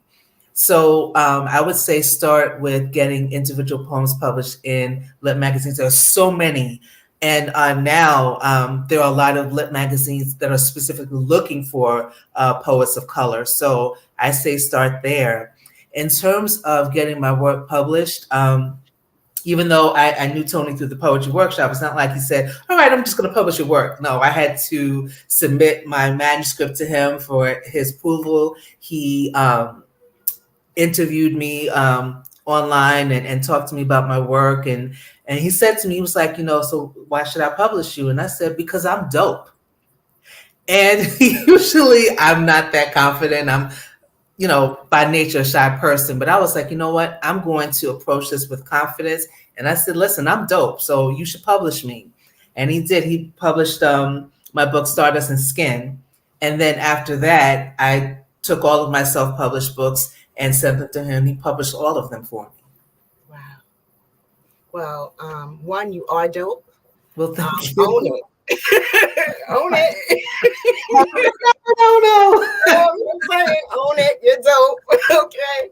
Thank you. That's number 1. Number 2, one thing I loved about the Frederick Douglass Creative Arts Center, just from my own experience, and I know you probably had a similar experience, and is that once they saw or recognized that you had potential, they would recommend every outlet or source where you could go and find an opportunity for your work.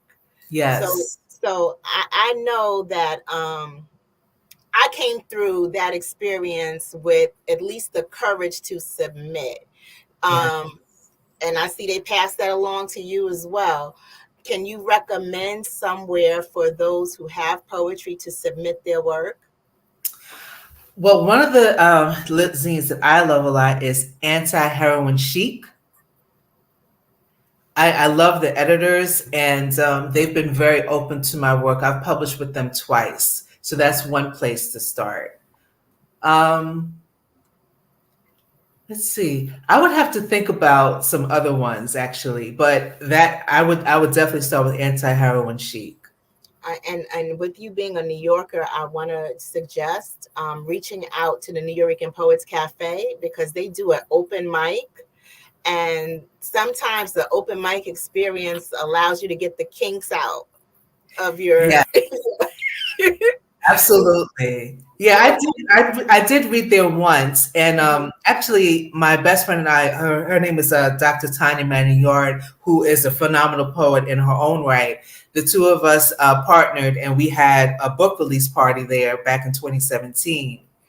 And I haven't been able to get to the Nuyorican the way I would like to. It's hard, teaching takes up a lot of my time, and I want to do more performances. But yeah, I would recommend that anyone who wants to be a poet start off with open mics, because very often it's a very welcoming atmosphere, and people show you love when you're sharing your work. And sometimes they might pull you to the side and say, listen, here's something you could work on in your poem. So yeah, open mics are always a good place to really hone your voice. Yeah, I also recommend the Harlem Bomb Shelter.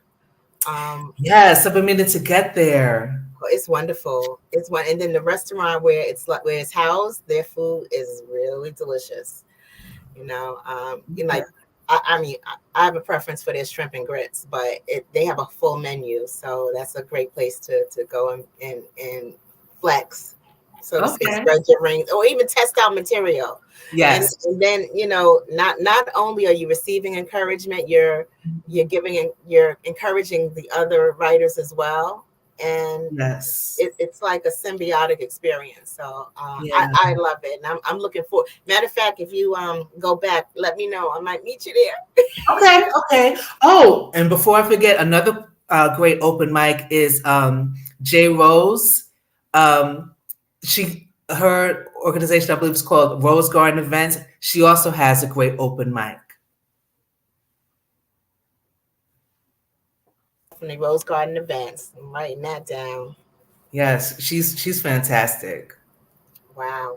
Now, did we mention your process, your creative process with regards to writing the poetry? Not really, but I can talk about that. So there's this really great book that I use quite often. It's called Writing Poetry from the Inside Out. It's written by Sanford Lynn. And in the back of the book, he has several different word groups. There are groups of words, like 4 different words that are not necessarily connected.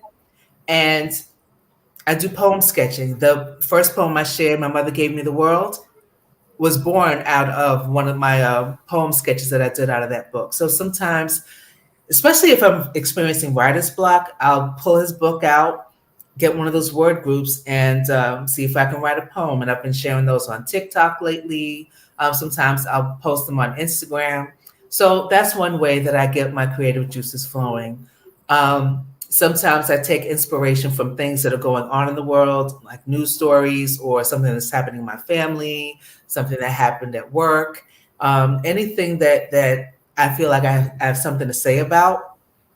That's where I start writing my poems. I do have several trusted friends. I've written a poem and I'm not quite sure if it's ready, and I'll send it to them to get their feedback. I'm also into poetry groups. One of them is called the Informal Poetry Workshop, which was started by a fellow City College student that I took some classes with. He started this group. And I'm in another one from the Academy for Teachers. They have a poetry group as well. So those 2 groups are fantastic. I present my work and they'll tell me some things that they like about it, also some things I could work on. And that's my creative process. Wow. Whew. All right. So aside from poetry, who are your favorite writers? Ooh, wow. Alice Childress was one of them. I read several novels of her growing up. Here Ain't Nothing But a Sandwich, A Short Walk, which I read that book until the spine just kind of crumbled. What else did she write? Rainbow Jordan was another favorite. I loved Maurice Condé. I love her books. I had to read her novel Segu when I was in college, and I was just enraptured. I love Maya Angelou, of course, Frank McCourt, and she wrote Americana. Chimamanda Adichie. Yeah. I'm saying I love her and I couldn't think of her name. Yeah, she's one of my favorites. Chris Abani is another one that I've loved. There were just so many. Yeah. So many. But yeah, I love to read, and those are some of my favorite authors. Every once in a while, Chris comes out of hiding and does a writing workshop. He did one. I actually studied under him through Hurston Wright, and he did another one for Vona Voices. So every so often he'll do a workshop, and whenever I hear it, everybody I know who wants to study under him, I reach out and I let them know, oh, he's going to be over here, he's going to be over there. So it's like we're clamoring for when he's teaching a workshop, because he's brilliant. He's brilliant, and whether he's teaching poetry or just straight fiction and prose, a novel, he's just brilliant. So if I hear of him teaching anywhere, I'll let you know. Please do. Oh, and another favorite of mine, John Oliver Killens. Oh, yeah. He's one of the founders of my the Harlem Writers Guild, which I'm a member of. And he's also heavily affiliated with the Center for Black Literature. Absolutely. And God rest her soul, Louise Merriweather. Right. When I tell you, Daddy was a numbers runner, I found it on my father's bookshelf and I tore through that book. I read it so many times. I also pretty much ruined that book reading it so many times because her characterization and dialogue were just, whew. You know what made that book so rich was that it seemed like 70 years passed and the same stuff was still happening. Yes. That's what got me about. I was like, that was in the 50s? That was in the 40s and it's the same stuff? Yeah, actually, I think it was set in the 1930s. Oh, the 30s, right. Yeah, and one of the things that I loved about that book is that it infused history into it because it talked about police brutality. It talked about Father Divine and those kinds of movements. And the father in the book was very much into Black history and culture. And so I learned history from reading that book, and Alice Childress's A Short Walk as well, because she talked about the Garvey movement. So yeah, like the best kind of literature really infuses history and culture, and it's also it's a form of like social history in a way. Right, and I'm gonna assume, and I could be assuming wrong, that you and I are in the same generation. But I'm gonna assume, like, we grew up at a time when the adults didn't tell us anything because a child needed to stay in the child's place. So we didn't get the history or the backstory or even any of the what's the word I'm looking for? We didn't get the details or the scandal. We were not privy to the scandal. You know, we turned on television. Yeah, our parents kept a lot of what they went through private, but I have to say, both my mother's and my father's side of the family did tell stories.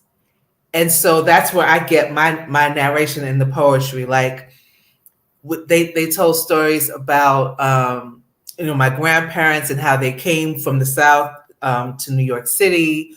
They did tell stories about our heritage. My father had us read Ebony Junior magazine, and so in that sense, they provided us with stories. But you are right; they kept a lot of things that they suffered through private, because they felt like they had to be strong. They couldn't share their vulnerability with us.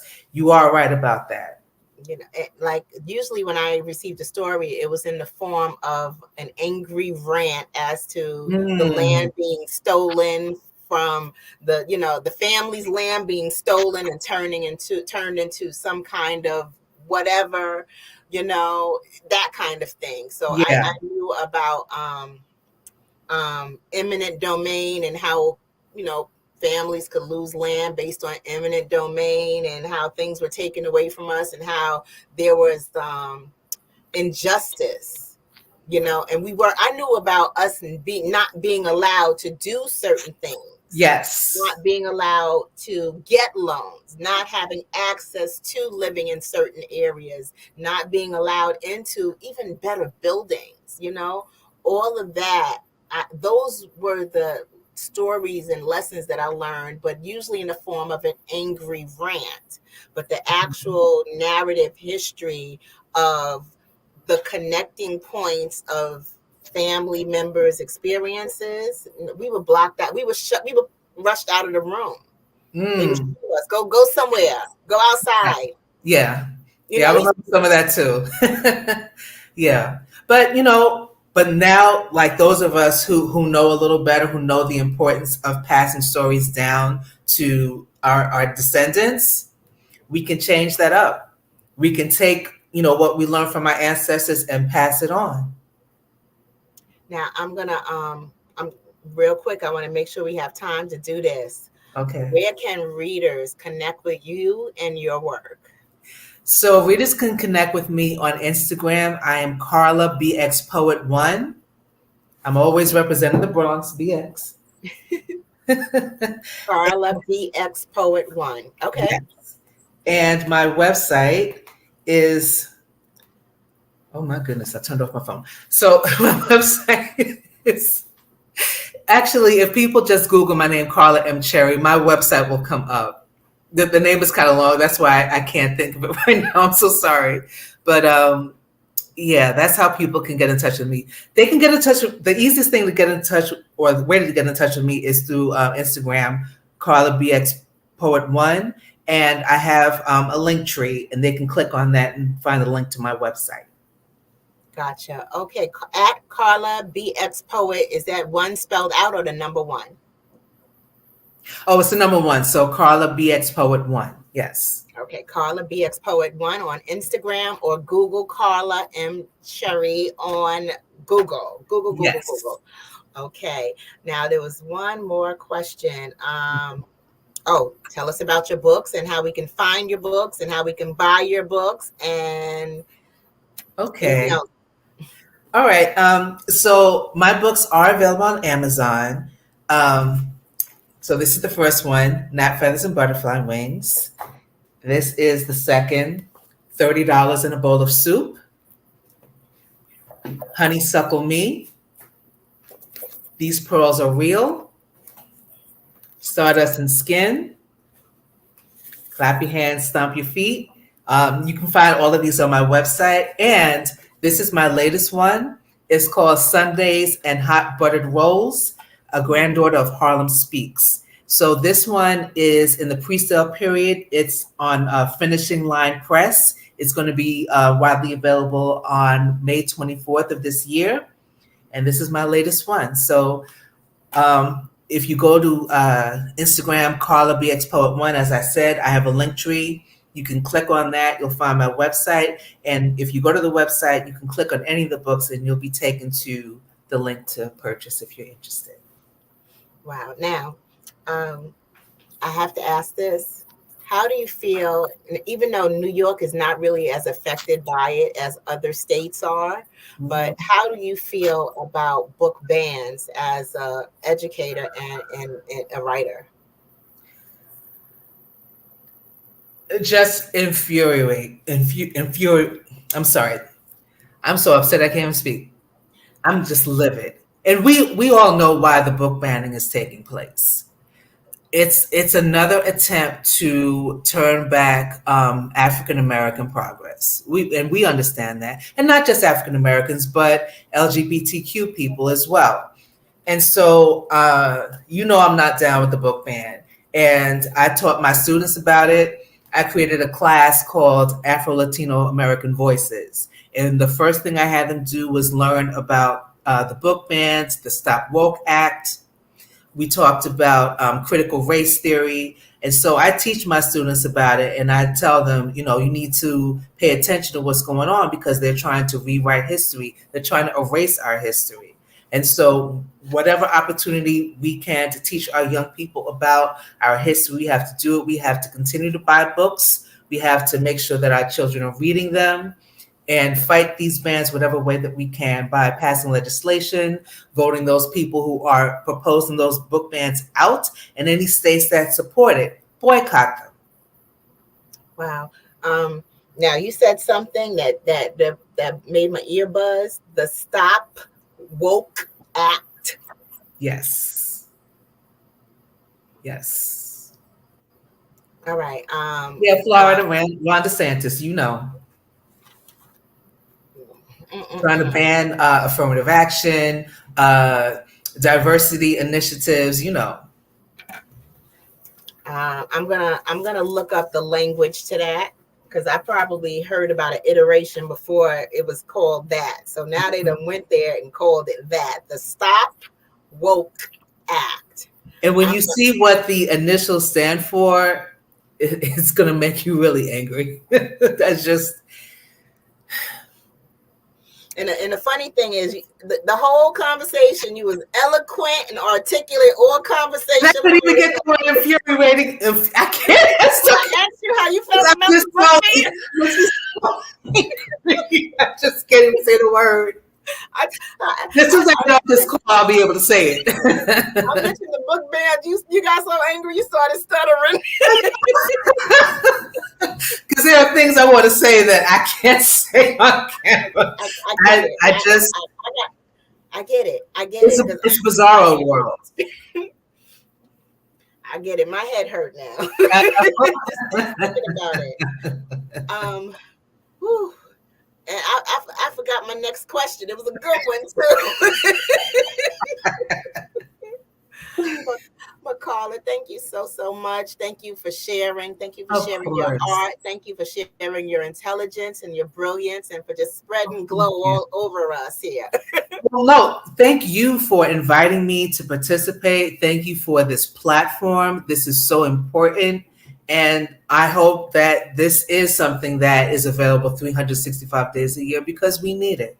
Yeah. We are Black, we are brilliant, we are bold, we are capable, and everyone who wants to own a business should be able to do that and be supported. Yes, thank you to Dr. Eric Kelly for his vision and for his persistence and for his energy and focus and determination because the whole platform is amazing and I'm grateful to be a part of it. Thank you so much, Carla. And Genius, thank you, Eartha. You're very welcome. Genius is coming, and I will see you on the other side. Thank you. Ooh. Well, thank you so much again. Ooh, so I need a minute to just kind of collect myself. That was powerful. Thank you, Carla, for your wonderful work again. Ooh, the Black Business Expo's mission is to raise funds for high school seniors going to college or K-12 entrepreneurs. This expo is a fundraiser for students. Students may go to www.blackbusinessexpo.com to find out more, and those who wish to donate to the fundraiser may go to www.blackbusinessexpousa.com to donate to the scholarship fund, or they can use the Cash App that's link that's in the QR code. And if they're having trouble with the QR code, they can also access Cash App by $BBXUSA.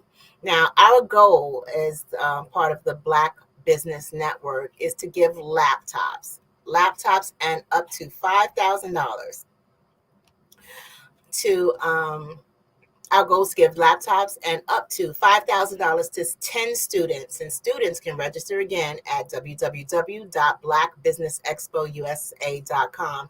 Every dollar counts, so we want to remind you to donate to the scholarship fund. And even if it's not a big amount, $5, $10, $11 helps. Whatever you can, it goes a long way. It helps, even if it's $1, $2. So we want to thank the Black Business Expo USA sponsors for February 2024. NC 100, Moody Capital Partners, Suede Soul, Lotus Reshape Coaching and Training, Carolina, Virginia Minority Supplier Development Council,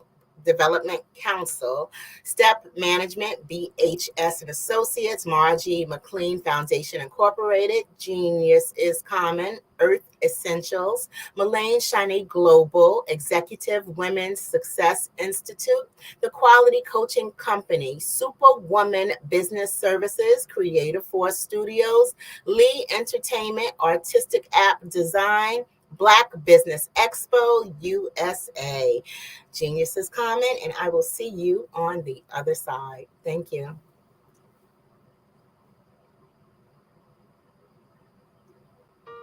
Hello, this is Israel, and I am CEO of Daydreams Interactive and author of Princess Planet.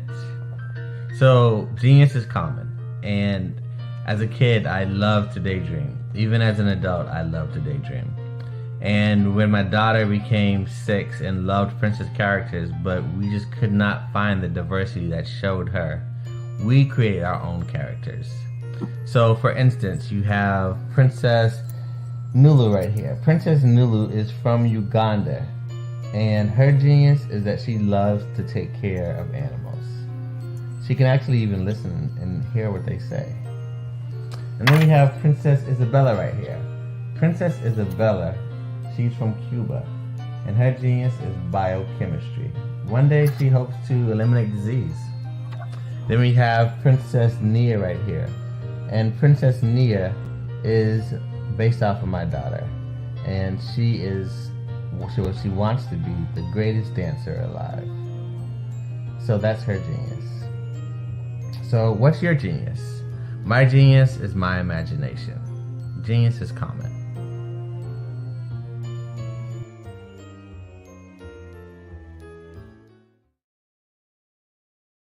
Hey guys, my name is Caden. I'm the CEO of Caden Teaches, and my genius is teaching kids about financial literacy.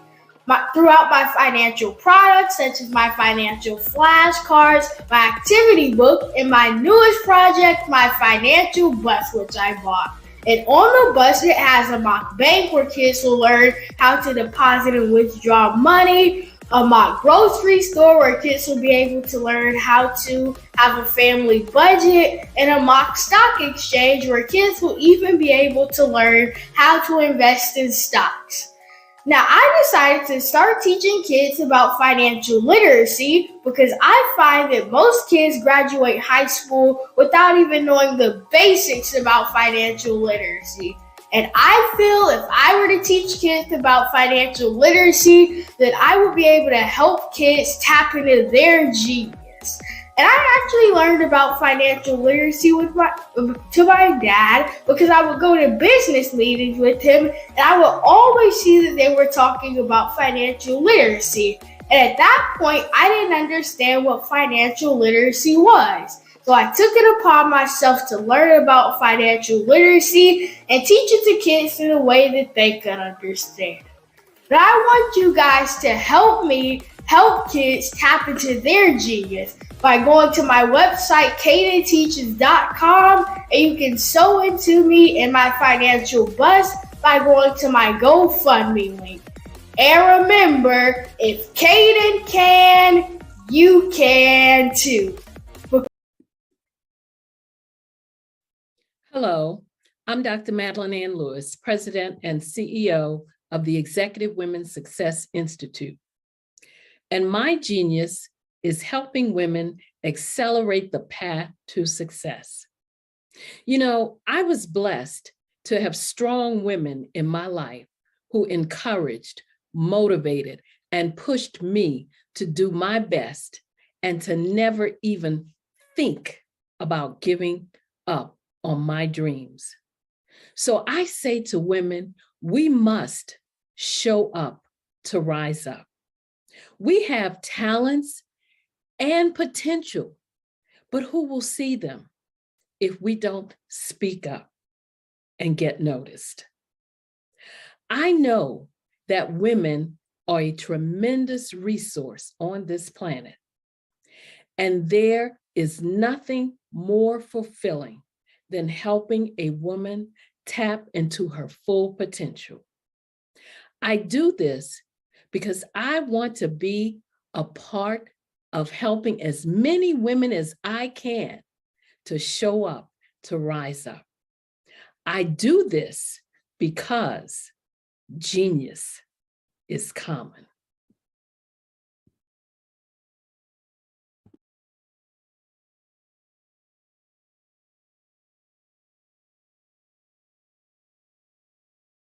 Having a brand that resonates with so many people across the world is truly a phenomenon. But being the face of that brand that empowers people is something that I don't take for granted. It's actually way bigger than me. But it's when I hear those stories of what people had to overcome, that is what our brand is about. Resilience, persevering, and not giving up. Physically, mentally, or spiritually.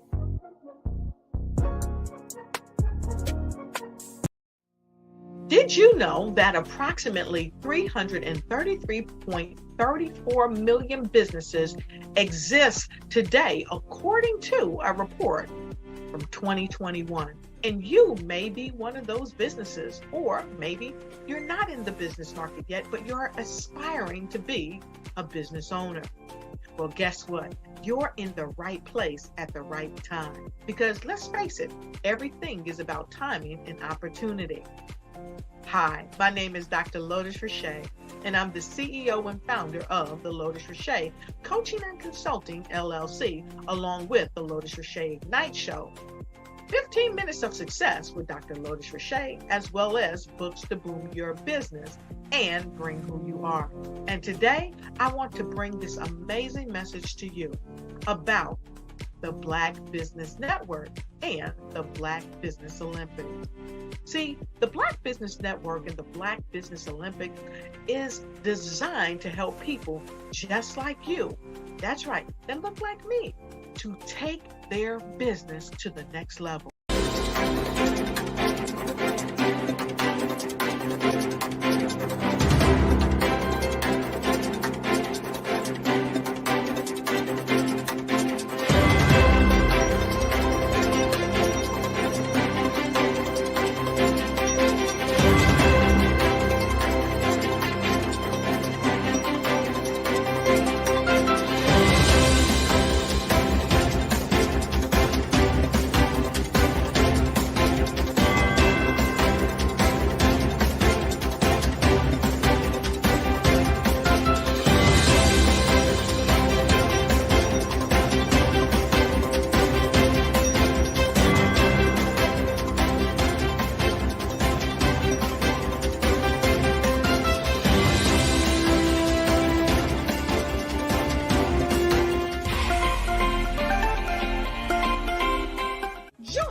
Dr. Eric Kelly III and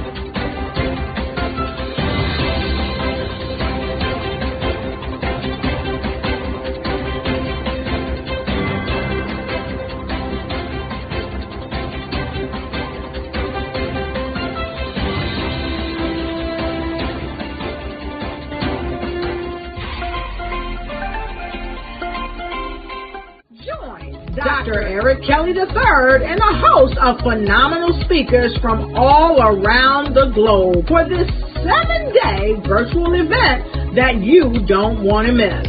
The mission of the Black Business Expo is to raise scholarship money from kids all the way from high school, all the way from college. The Black Business Olympics is one of the largest Black business showcases in the world. It is an opportunity for businesses and companies to showcase their businesses globally. we are going to be giving away laptops up to $5,000 away to students.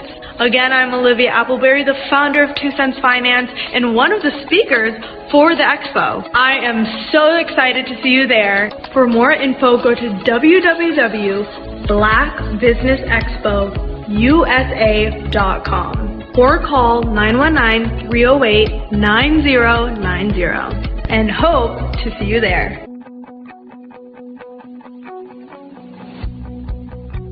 I am Black business. From the moment I wake until the time I sleep.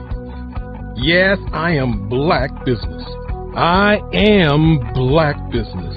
Tell me, are you Black business? I am Black business. Do you support Black businesses? Listen, I support Black business because I am Black business. Black Business Expo, one of the largest business showcases in the history of Black business in the world. The world! Sign up today at www.blackbusinessexpousa.com or call 919-308-9090. I am Black business. I am Black business. From the moment I wake until the time I sleep, I am Black business. I am Black business. Are you Black business? I am Black business. Do you support Black businesses? I support Black business because I am Black business. Black Business Expo, one of the largest business showcases in the history of Black America in North Carolina. Join Dr. Eric Kelly III and a host of phenomenal speakers from all around the globe for this 7-day virtual event that you don't want to miss. The mission of the Black Business Expo is to raise scholarship money from kids all the way from high school, all the way from college. The Black Business Olympics is one of the largest Black business showcases in the world. It is an opportunity for businesses and companies to showcase their businesses globally. We are going to be giving away laptops up to $5,000 away to students. Again, I'm Olivia Appleberry, the founder of 2 Cents Finance and one of the speakers for the expo. I am so excited to see you there. For more info, go to www.blackbusinessexpousa.com or call 919-308-9090 and hope to see you there. I am Black business. From the moment I wake until the time I sleep. Yes, I am Black business. I am Black business. Tell me, are you Black business? I am Black business. Do you support Black businesses? Listen, I support Black business because I am Black business. Black Business Expo, one of the largest business showcases in the history of Black business in the world.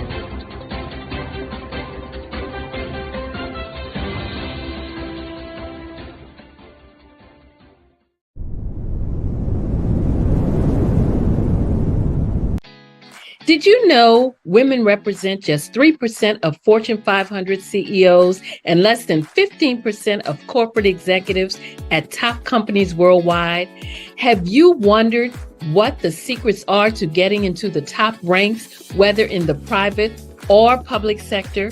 Do you want to figure out how to stop being held back in your career or passed over for promotion? Then you're in the right place. Hi, I'm Dr. Madeline Ann Lewis, President and CEO of the Executive Women's Success Institute. I have decades of experience in the military, the federal government, and corporate America, and my mission is to help women succeed and tap into their full potential. I I want to reach 1 million plus women around the world to become the leaders they are meant to be. So if you want to move into a management or executive level position, or maybe you are a female veteran transitioning out of the military into business entrepreneurship, then reach out to the Executive Women's Success Institute at 301-693-3284. Let us get you on the fast track to success.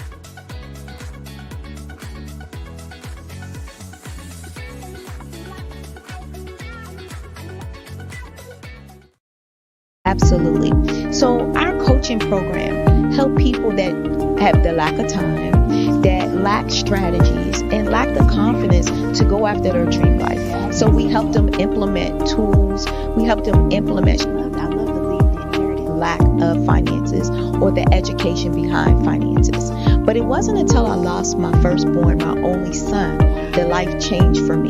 And where I was going after it all, living the corporate life, hit my 6-figure income and living in my dream house with my dream man, driving my dream car. Wow. I nearly lost it all when I lost my son. And so I realized it only takes one financial catastrophe that can change your entire life. That's what made me start All New Beginnings. Because no matter what's going on in life, there's a new beginning. And because of that, we develop a program called Wise Minded. My little slogan is, don't just dream it, let's live it. If they want to connect with you or work with you, what is the best ways for them to be able to do that? Well, for my social media guru, you can connect with me on every single social media platform as Tanya T. Rose.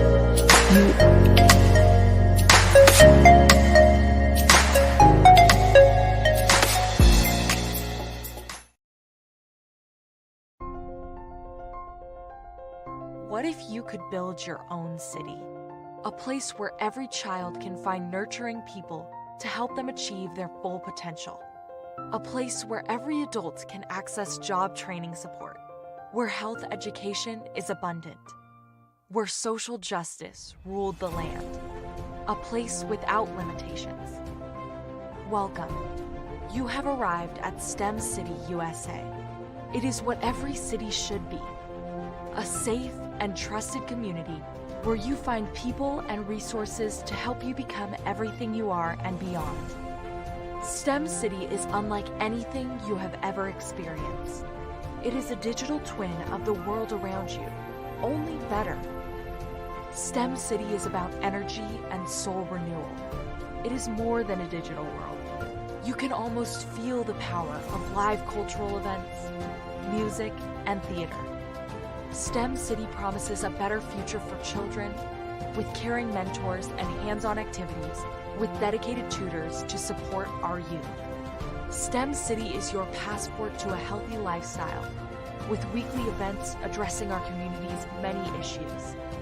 STEM City is your financial well-being with helpful information on wealth management, career advancement, job training, and so much more.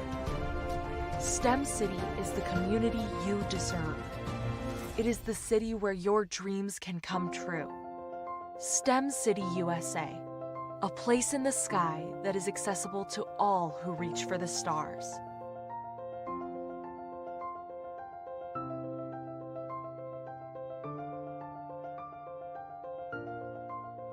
I'd like you to imagine with me, if you will, opening an app where you can collaborate with like-minded individuals from around the world, get inspiration and in-app tools to launch and grow your business, as well as share your knowledge and earn compensation, all in one app.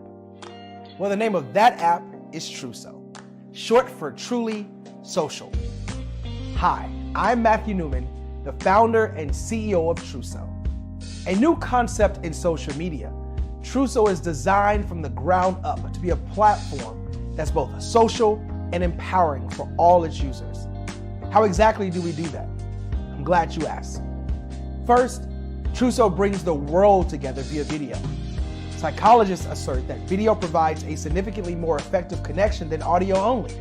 When you enter a community on Truso, you're face to face. Second, on Truso, you don't have to have 1 million followers to monetize. Our business model allows all hosts and moderators to monetize, no matter the size of your following.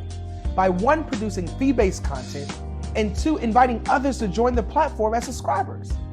Even more, Trousseau has an in-app resource library with over 100 free resources, forms, and documents to help you build your brand and grow your business. Third, Trousseau is inclusive. The deaf and hard of hearing communities make up 360 million people worldwide. Unlike audio-only apps, Trousseau embraces his community, providing a networking platform that allows them to participate via video and closed captioning. We even have a deaf and hard of hearing foundation in the works as well. Fourth, Trousseau is both social and safe. We refer to Trousseau as a virtual extension of the beauty shop, barbershop, and brainchild of the community. A place where there's laughter, along with wisdom, growth-oriented conversation, and genuine connections in a safe space. Trousseau even has proprietary security to ensure we maintain a safe environment for everyone. Where are we at now? Trousseau is live, y'all. We've launched in beta and we're acquiring users daily. We have an incredible development and marketing team, plus amazing celebrity influencers at the table, helping us spread the word around the globe, beginning within the African diaspora and beyond by creating a safe space for growth, connection, and collaboration. We're truly excited about Trousseau. We've created something special for which there is a global market. And we invite you to embark on this journey with us as a shareholder. The future for Trousseau is truly bright. Join us and let's go there together.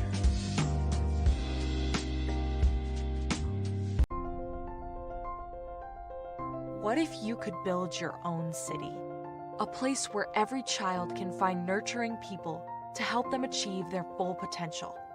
A place where every adult can access job training support. Where health education is abundant. Where social justice ruled the land. A place without limitations. Welcome. You have arrived at STEM City, USA. It is what every city should be. A safe and trusted community where you find people and resources to help you become everything you are and beyond. STEM City is unlike anything you have ever experienced. It is a digital twin of the world around you, only better.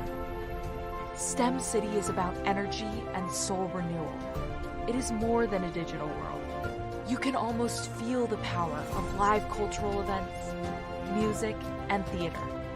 STEM City promises a better future for children with caring mentors and hands-on activities with dedicated tutors to support our youth. STEM City is your passport to a healthy lifestyle with weekly events addressing our community's many issues. STEM City is your financial well-being with helpful information on wealth management, career advancement, job training, and so much more. STEM City is the community you deserve. It is the city where your dreams can come true. STEM City USA, a place in the sky that is accessible to all who reach for the stars.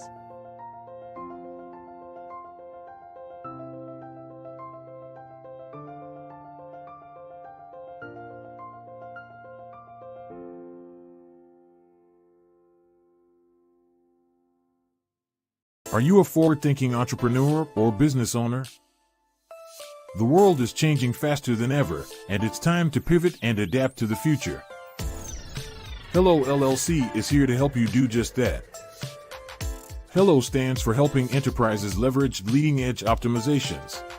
Our innovative solutions can streamline operations, reduce overhead costs, and give you a competitive edge in a market projected to reach $5 trillion by 2030. By pivoting to the metaverse, businesses can tap into a rapidly growing market that is projected to be a significant part of daily life for 25% of Americans by 2026. As a full digital metaverse agency, the Hello LLC can help you create custom solutions to streamline operations, increase productivity, reduce costs, and drive brand recognition. Why should you pivot to the metaverse with the Hello LLC? By leveraging cutting-edge technology, you can provide immersive experiences for your customers, expand your global reach, and unlock new revenue streams. Contact us today to make the pivot.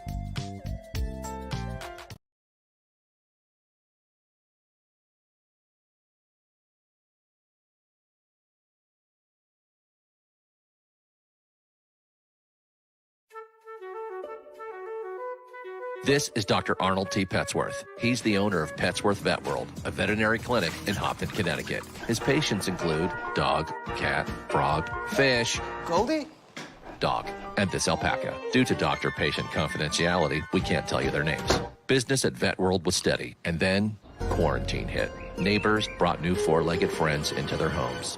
Bunnies. Bunnies everywhere. Dr. Petsworth welcomed these new patients with open arms. The only problem?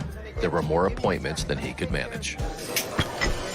That's when Dr. Petsworth turned to his American Express business card, which offers spending potential that's built for his changing business needs. He decided to hire a new assistant, Julio, and with spending power built for business purchases, he used his card to furnish a new exam room. Together, Dr. Petsworth, Julio, and American Express Business made sure all the pets of Hopton got the love and care they deserve. And everyone was happy. Get the card built for business by American Express.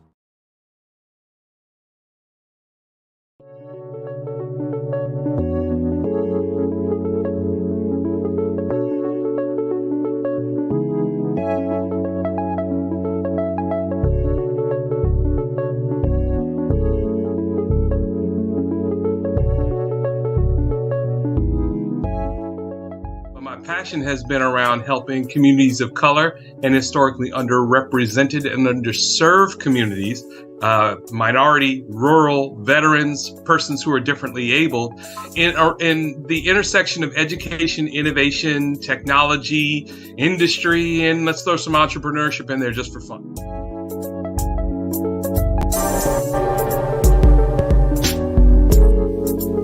Welcome to Follow the Brand TV. I am your host, Grant McGaw, CEO of 5-Star BDM, a 5-star personal brand. I want to see more around innovation, incubators, accelerators. I love the idea of going from innovation to commercialization.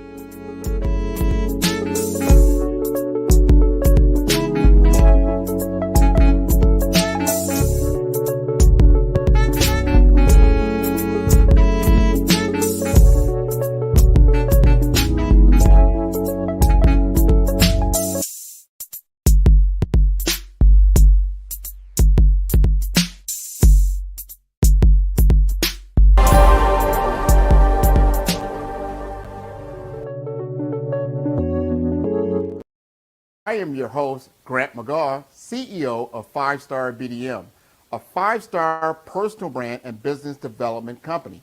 Follow the Brand TV broadcast host, Grant McGaw, as he visits with top executives and entrepreneurs to find out their secrets of success with their personal brand. Follow the Brand TV broadcast host as he focuses on brand development to build better relationships, bring value to your business, relationships, and career. You will enjoy listening to each episode that is tailored to speak to you directly. If you're looking for this type of clarity in terms of building your brand, you have tuned into the right station.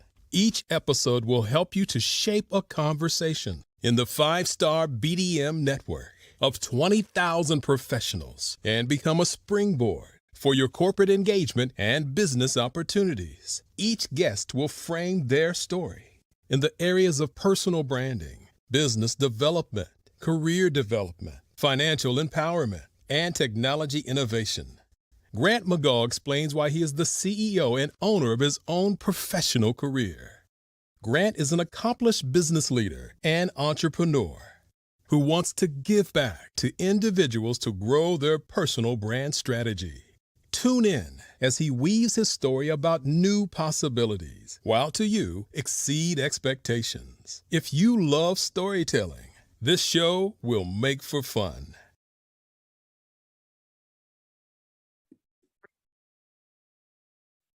Hello, I'm Dr. Madeline Ann Lewis, President and CEO of the Executive Women's Success Institute.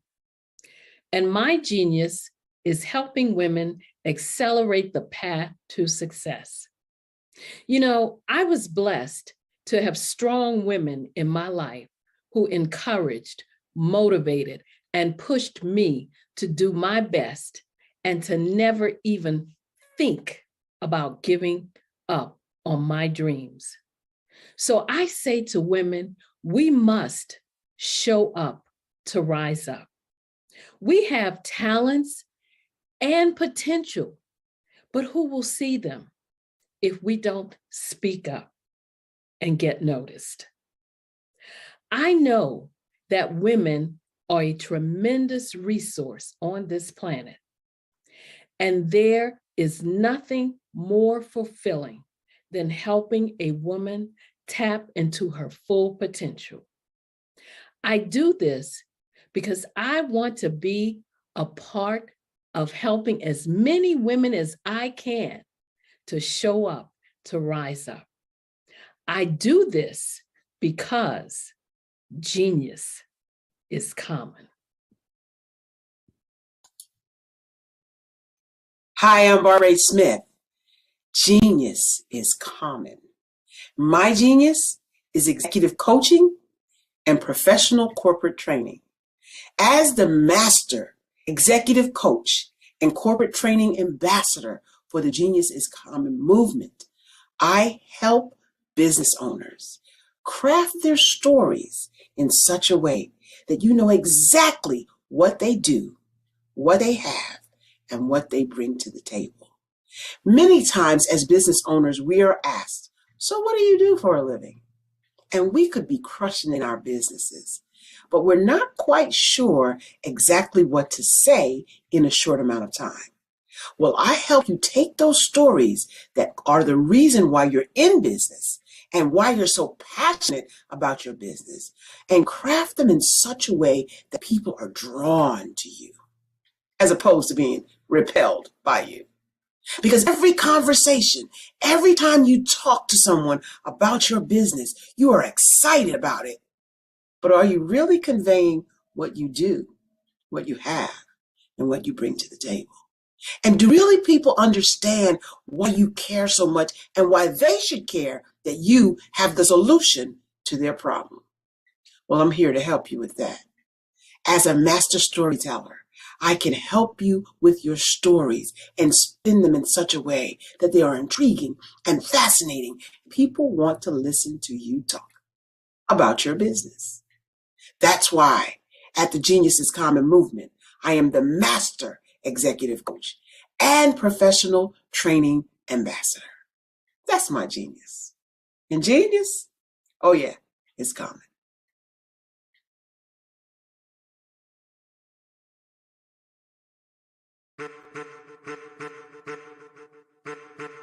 I am a child of the Most High God.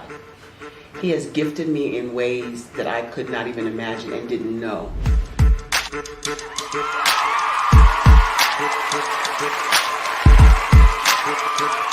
There was a time when I didn't know who I was. I listened to other people tell me who I should be, what I should do. I listened to people telling me that I should be a boutique owner, that I should be a construction manager, that I should be a laborer. Have you ever felt like you should do something else, be something else, go somewhere else, be wherever you wanted to be, and you felt like you were in a box? Anybody in the room? And you couldn't get out. Anybody in the room? And you kept trying to go and you couldn't get out. Anybody in the room? But let me tell you, you need to rock the box.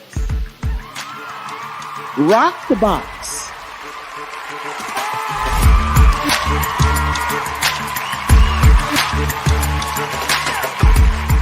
I am engaging, inspiring, and empowering.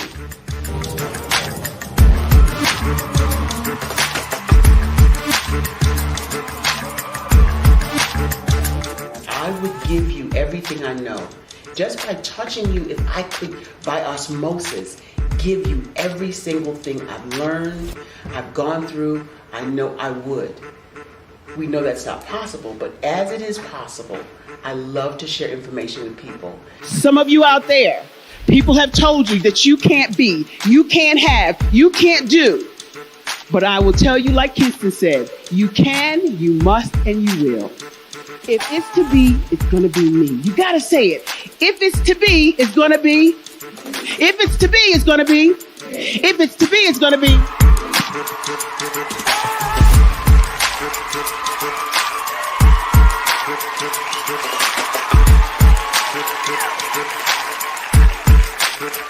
Barbara is because she believed what her mama said about her and not what other people told her. Every day you wake up, when you're in a situation, it's your choice whether it's an advantage or the disadvantage. She gained her confidence and her life, and now she is a testimony. If I can help you elevate yourself, then I feel like I'm elevating my own self as well. What you know and I know together can change the world.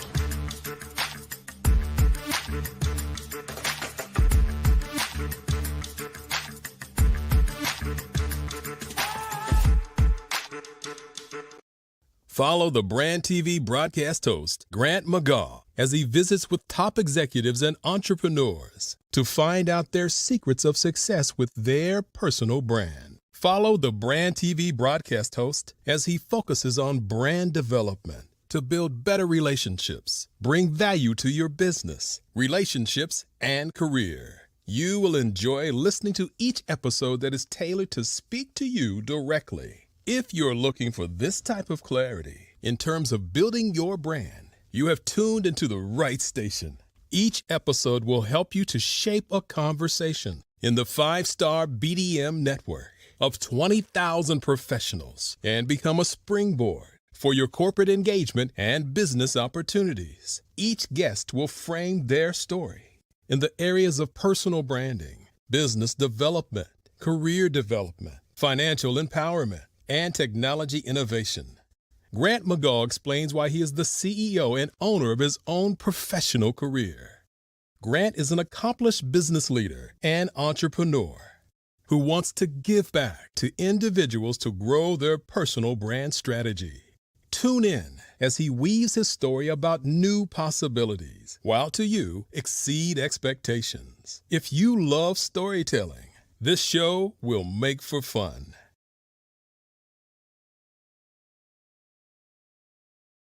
Absolutely. So our coaching program help people that have the lack of time, that lack strategies, and lack the confidence to go after their dream life. So we help them implement tools. We help them implement, I love to leave the inherited lack of finances or the education behind finances. But it wasn't until I lost my firstborn, my only son, that life changed for me. And where I was going after it all, living the corporate life, hit my 6-figure income, and living in my dream house with my dream man, driving my dream car. Wow. I nearly lost it all. Wow. When I lost my son. And so I realized it only takes one financial catastrophe that can change your entire life. That's what made me start all new beginnings. Because no matter what's going on in life, there's a new beginning.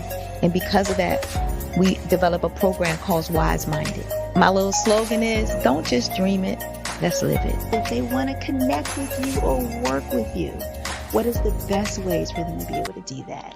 Well, for my social media guru, you can connect with me on every single social media platform as Tanya T. Wallace.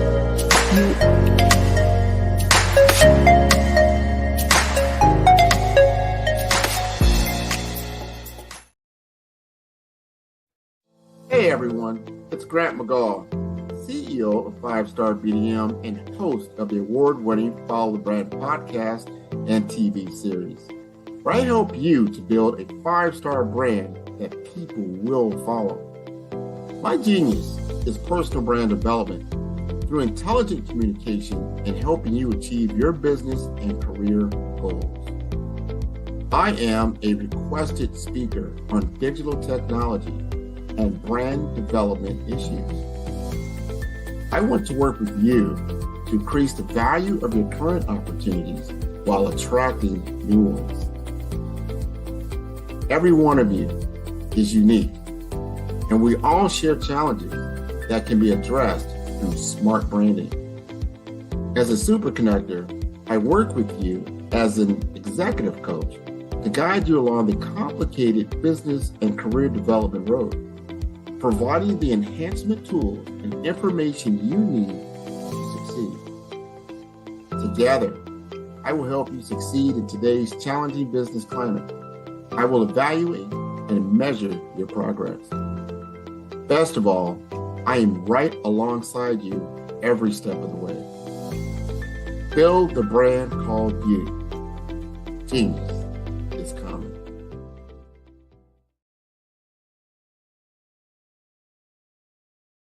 Absolutely. So our coaching program help people that have the lack of time, that lack strategies, and lack the confidence to go after their dream life. So we help them implement tools. We help them implement, I love to leave the inherited lack of finances or the education behind finances. But it wasn't until I lost my firstborn, my only son, that life changed for me. And where I was going after it all, living the corporate life, hit my 6-figure income, and living in my dream house with my dream man, driving my dream car. Wow. I nearly lost it all when I lost my son. And so I realized it only takes one financial catastrophe that can change your entire life. That's what made me start All New Beginnings. Because no matter what's going on in life, there's a new beginning. And because of that, we develop a program called Wise Minded. My little slogan is, don't just dream it, let's live it. If they want to connect with you or work with you, what is the best ways for them to be able to do that? Well, for my social media guru, you can connect with me on every single social media platform as Tanya T. Wallace.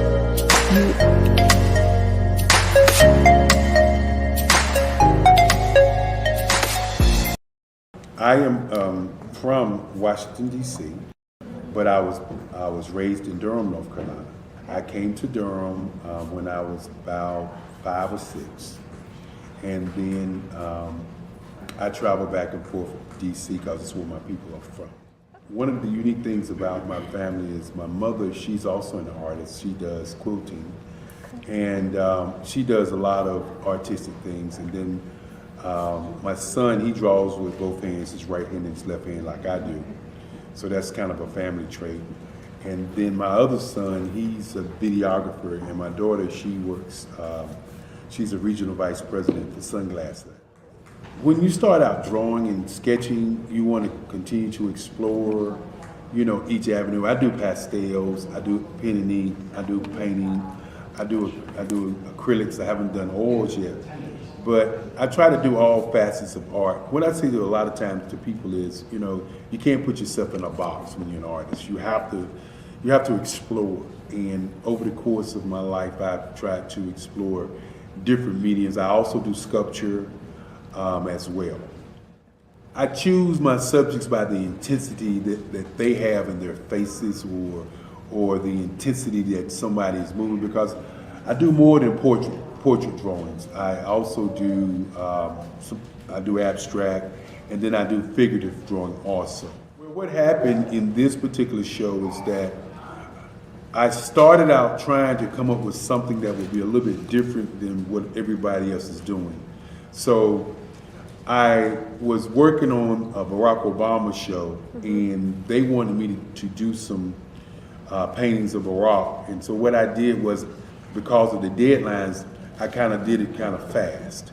And then I realized when I was doing it fast, I enjoyed it. And so then I started doing other pieces the same way, and I started to enjoy those pieces also. And so I came up with this particular style, and it's a style of lines and colors. And what's interesting is that when I was in college, I did a show called Lines, Colors, and I talked about the boldness of the blacks, the hotness of the whites, and this is how this has come about, you know, later on in my life. And the colors comes from a lot of the entertainers that I work with, where they wear different colors. They don't wear, you know, your plain reds or your whites. They wear different colors, and so that's also another piece of what's giving me the colors. The subtitle of this show is Faces That Speak Life. That's real critical. faces that speak life. Each one of these pieces is a life source and a life energy that's being put on display for people that are looking at them. You know, I always say in terms of my art, it's not important that I draw them. It's important what you get out of what I draw. You know, I don't try to just draw it because you like it. People wanted me to do prints. I didn't do prints. You know, people asked me to do different people, but the people that I choose are people that make a difference in the lives of people in the world. So the human landscape idea was, again, as I say, the lines represent your emotions, it represents your ideas, and it represents your journey as a human being. And that's why you get the different pieces and the different looks.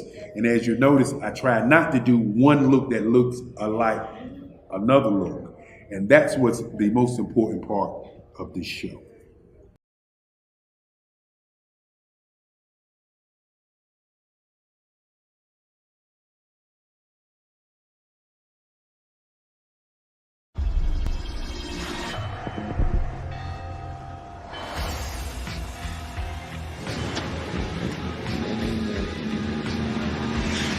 La connexion. La connexion.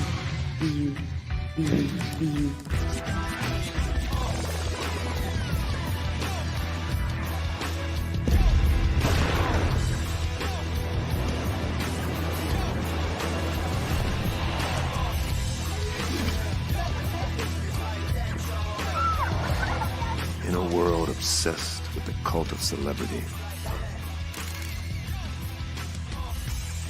I challenge you not to aspire to anyone else's greatness, but instead strive to reveal and ignite the greatness within you. Are you serious? I totally think that's it. Hey. No! Hey! To me, sexy is a man that knows who he is and what he wants. Okay. He's comfortable. You look at him, you see him, he's just comfortable being himself. And you're like, Baby, be you. Be you, baby.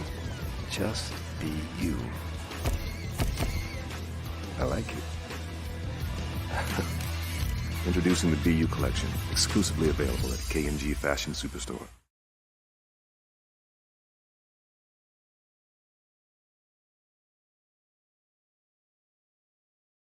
Artist to me is a creative expression of something from nothing. You know, it explodes onto the canvas, or it explodes on in my work. One of the things that I try to do more than anything is I try to just give the lines and the movements and emotions and expressions into what I do. Art really means to me a chance to express how I feel deep down inside. Most of my art begins as a thought that I might have, you know, whether it's sports, whether it's history, whether it's a woman or a man. It pretty much starts as an idea of thought before I get into the actual image of what I'm going to draw. I do a lot of historical pieces. I was a history minor in college, and I love to do history pieces. And a lot of times I'm thinking about history, and then I try to make that history impact you as you look at it. That's one of the reasons I do pictures so large. You know, people ask me, why do I do pictures so big? And I tell them, I want the piece to impact them as they're looking at it, to kind of dominate them, dominate their space. And most of my pieces I try to do off page. I don't try to do anything that's going to be in those four corners or in a square. And I want your imagination to be a part of the piece that you're looking at.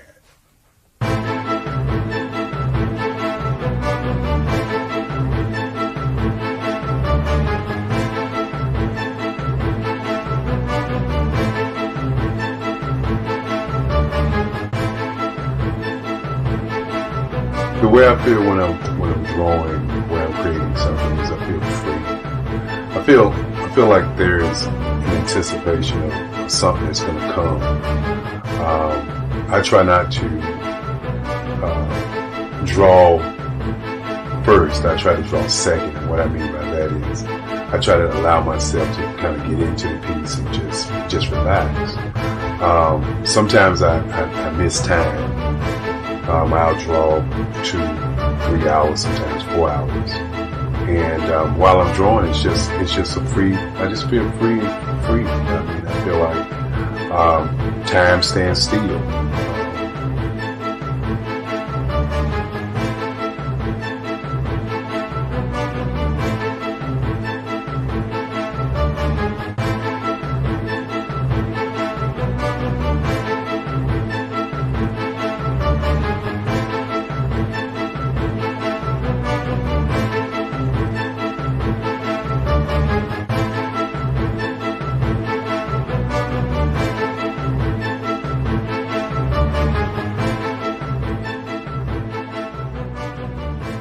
That's what it's all about in terms of the lines and the colors in my work, is to get an expression, to go deeper and past just what you see on the surface, but to go and try to find an expression that everybody gets a different taste of what that expression is, whether it's anger or whether it's being happy or whether it's being, kind of calm or nonchalant.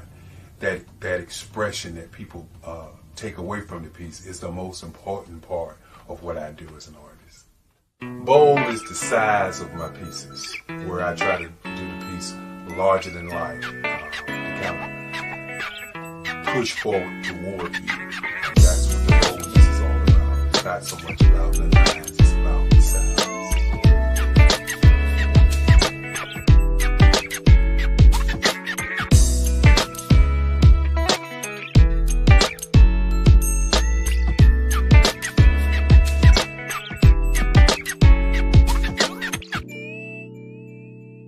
The Face of Change art show is inspired by my mother, but more importantly, it's a historical moment in time as the pieces depict different emotions and expressions of Barack Obama. The 44th president is indicative of the 44 pieces of art that I have done in this particular collection. When you begin to think about expressions and portraits, this is a portrait gallery of expressions of what transpired as Barack Obama ran for office. Some of the pictures are abstract and some are expressionistic. And I combine both of those forms of art to create this collection of art pieces.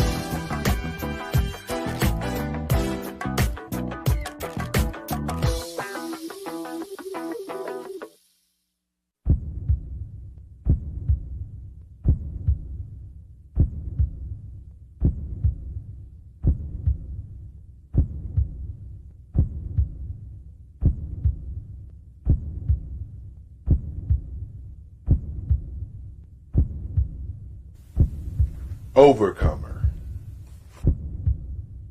brilliant, ambitious, motivated, awesome, Obama.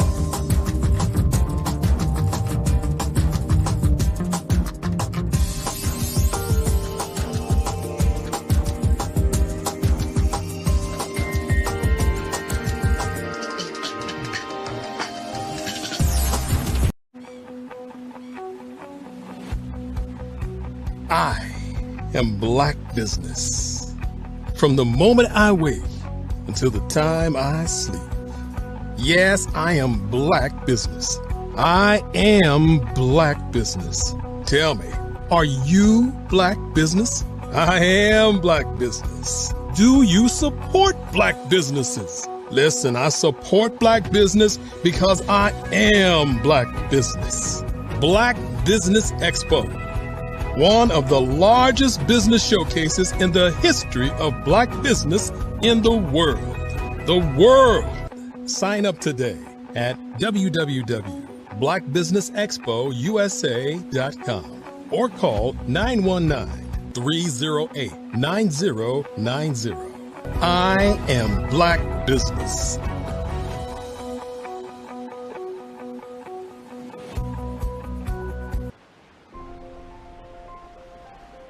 What if you could build your own city?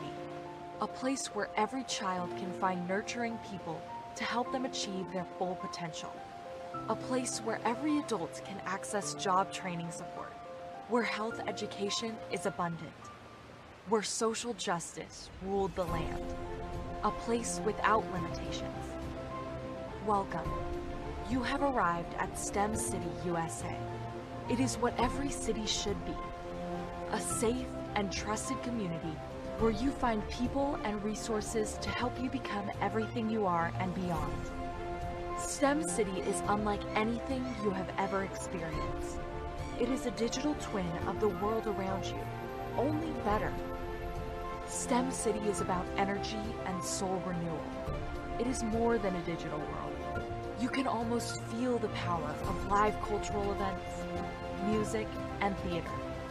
STEM City promises a better future for children with caring mentors and hands-on activities with dedicated tutors to support our youth. STEM City is your passport to a healthy lifestyle with weekly events addressing our community's many issues. STEM City is your financial well-being with helpful information on wealth management, career advancement, job training, and so much more. STEM City is the community you deserve. It is the city where your dreams can come true.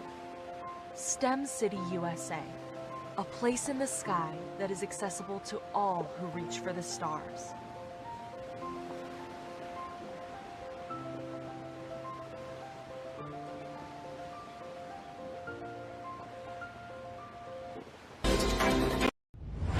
Social media is evolving. It's more vibrant, more colorful, more energetic, and so are you. It's not just photos anymore. It's video, it's audio, it's subscriptions. And now there's Fanbase, a new monetized social network. Fanbase delivers the complete native app experience with full content monetization for every user. No algorithms that shadow ban your engagement or growth, and no ads. Follow anyone for free and subscribe directly to your favorite creators for $4.99 a month. Plus, show some love by tipping on any post. Also, make a Fanbase page and monetize your content the same way. Finally, connect with your followers by posting the amazing content you already create. And now, get paid for it. It's time to energize and monetize. Because everyone's a fan of something, and everyone has a fan base.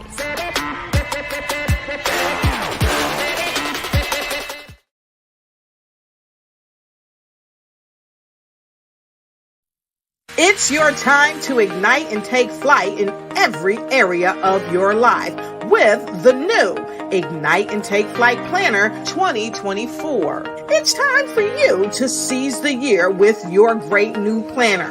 You see, this planner is designed for every entrepreneur to pursue strategic planning that cultivates leadership, accountability, gratitude, and leads to your ultimate success in life and in work. With sections that help you with your project management, habit tracking, resources, and coupon pages that are second to none that empower each entrepreneur to make their mark, get noticed, and take charge. Reach the pinnacle of success like never before through effective planning. So get your Ignite and Take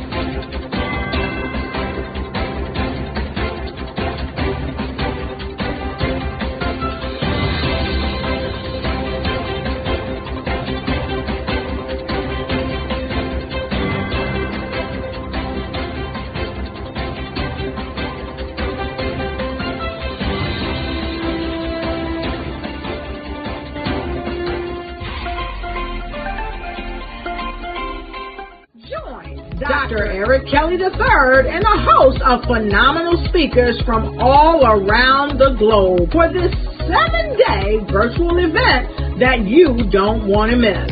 The mission of the Black Business Expo is to raise scholarship money from kids all the way from high school all the way from college. The Black Business Olympics is one of the largest Black business showcases in the world. It is an opportunity for businesses and companies to showcase their businesses globally. We are going to be giving away laptops up to $5,000 away to students. Again, I'm Olivia Appleberry, the founder of 2 Cents Finance and one of the speakers for the expo. I am so excited to see you there. For more info, go to www.blackbusinessexpousa.com or call 919-308-9090 and hope to see you there. I am Black business. From the moment I wake until the time I sleep. Yes, I am Black business. I am Black business. Tell me, are you Black business? I am Black business. Do you support Black businesses? Listen, I support Black business because I am Black business. Black Business Expo. One of the largest business showcases in the history of Black business in the world. The world! Sign up today at www.blackbusinessexpousa.com or call 919-308-9090. I am Black business.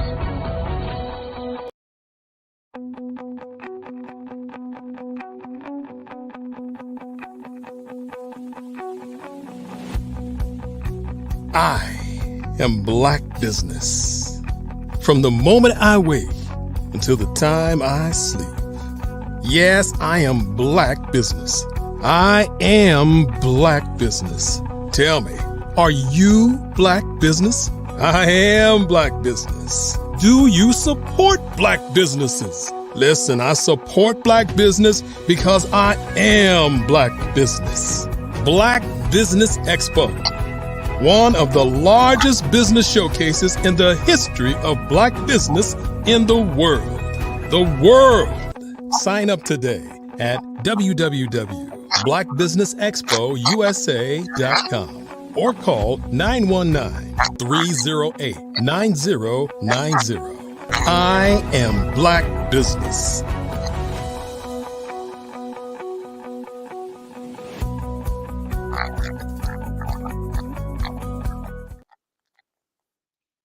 Good evening, business owners, entrepreneurs, thought leaders, and corporations. Welcome to Black Business Network. My name is Lisa Gilliard, and I am your business moderator for the evening, on the Black Business Network. The Black Business Network is a 24-hour business network showcasing Black businesses, business owners, entrepreneurs, and thought leaders worldwide. We have speakers from North Carolina, London, Singapore, Africa, Japan, and from cities all over the United States. The Black Business Network is a global community sharing its business knowledge to inspire and to educate businesses about business. This week, we are hosting the literary edition of the Black Business Olympics, showcasing writers, authors, speakers, publishers, agents, and literary enthusiasts. Our next speaker is Regina Sunshine Robinson. Regina Sunshine Robinson is an empowerment specialist, and CEO of Regina Sunshine Global Network. She's the author of 2 books, and those books are called the author of 2 books and contributor to Chicken Soup for the Souls, Curvy and Confident, and winning talk show host, national workshop presenter, trainer to Fortune 500 companies. Empowerment coach and certified educator, Regina Sunshine enjoys assisting others in living their purpose. Regina has attended several colleges, North Carolina A&T State University, and graduated with her Bachelor of Science in Chemical Engineering. Spent most of her career as a math educator. She founded the Awesome Girl Project that celebrated 5 years in 2019 by launching the I Am an Awesome Girl collaboration book, and followed up with the books When Girls Dream in 2020 and Beautiful Just Like Me in 2021. The first Awesome Girl art affirmation book, You're All That Girl, was released in April 2022. The success of the Awesome Girl Project led her to launch the Awesome Girl Academy in 2020. In 2018 and 2019, Regina was presented with resolutions from the Georgia House of Representatives, honoring her for creating positive change in the community. Folks, I present to you Regina Sunshine Robinson.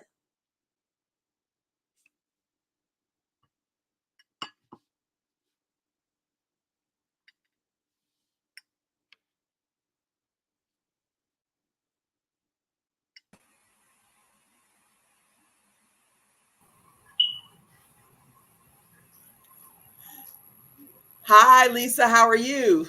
Hi there, Regina. I am fantastic. How are you tonight? I'm great. I thank you so much for introducing us and giving us this opportunity. Sure thing. I'm glad to have you here. Awesome. So do I just go for it now? Go for it. All right. Hello, everyone. Welcome to the Regina Sunshine segment here on the Black Literary Olympics. I'm so excited to have two amazing women on this call with me. You'll get to meet them in just a second.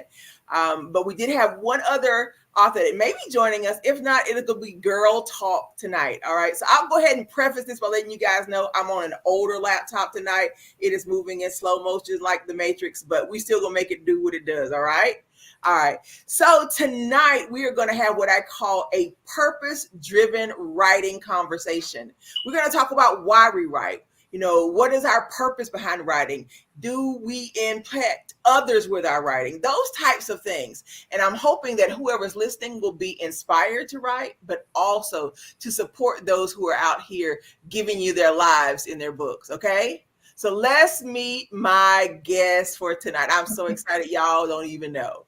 All right. So first of all, I want to introduce you to Miss Tralethia Harbin. I'm going to give her an opportunity to tell you a little bit about herself and the title of her book. Go ahead, Tralethia. Thank you, Regina, for this opportunity. I'm excited to be on the panel and share this opportunity with you guys. The book I wrote was An Open Window, inspired by God, just giving my life story and challenges of things I've came over and how to come over those things. In the background, as you can see, is just the cover of my book. It was published in 2020, and it was a ride, a journey, exciting. A lot of great things came out of it, which taught me a lot of growth and growing up I had to do in a good way, just growing through some things. So it was a great opportunity, just sharing my life, little pieces of my life to inspire others that you can make it, you can go through anything, and with God, all things are possible.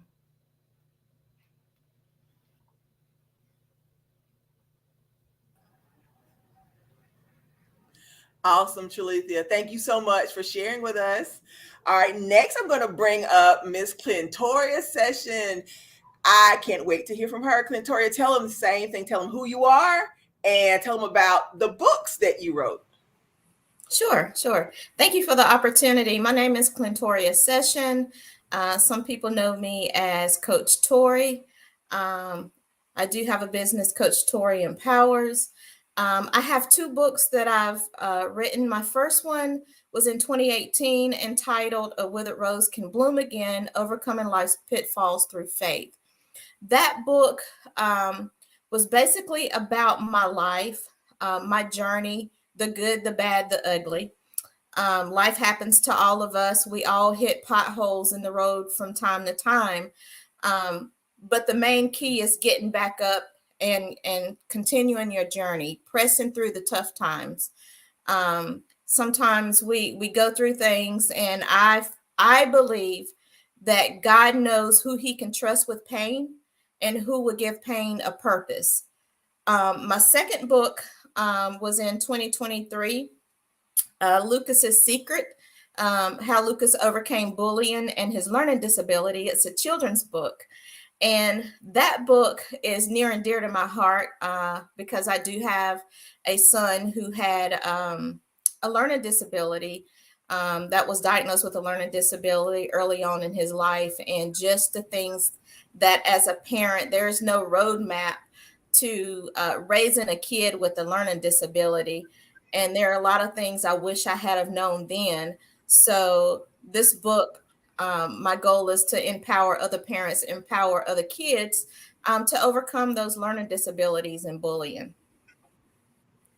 I love it. The great thing about both of you is I had like 5 or 6 questions I was going to follow up with, and you answered them. So we can move right on to this question. What's the best part about being an author? Tralethea, what's the best part? The best part, I guess for me, it was with this particular book, it was healing. So that process for me, that was the best part of being an author and just telling my truth. You know, I'll say this now. I actually was the publisher for Tralethea's book and for Clintoria's second book. And so I have the privilege of being behind the scenes while you guys were going through this process. And Tralethea, I have to say, just seeing the heart you put into this process, knowing what you had to share in terms of basically open yourself up to the world, right? But willing to do that, to heal not only yourself, but other people who are facing the same challenges. So again, hats off to you for being so open and willing to not only take the steps you need to heal yourself, but be willing to do that for other people. So I thank you for that. All right, Clintoria, same question. What's the best part about being an author? I think the best part about being an author is being in charge of your own story. So many times we hear stories in media, social media that may not necessarily be authentic. But when you become an author, you are in charge of your own story, your own journey, your own narrative, all while impacting other lives. So for me, that's the biggest thing about being an author is being able to impact someone else's journey. I love that. And again, just like Tralethea, I was with you on that journey, and to hear your heart, like, you know, I went through this as a parent, right? I know what it feels like not to have the support or have the questions answered that I need answered. And I'm going to put this into a book to help other people. So I thank y'all for that. So, you know, on the flip side of what was the best part, y'all know what's next. What was the hardest part about this author journey? Go, Tralethea. The hardest part was being consistent. Not that I didn't want to do it. It was just a challenge, something I had never faced. And being so vulnerable and open to share. There was a time, as you know, I didn't want to go through with it. So that was the hardest part.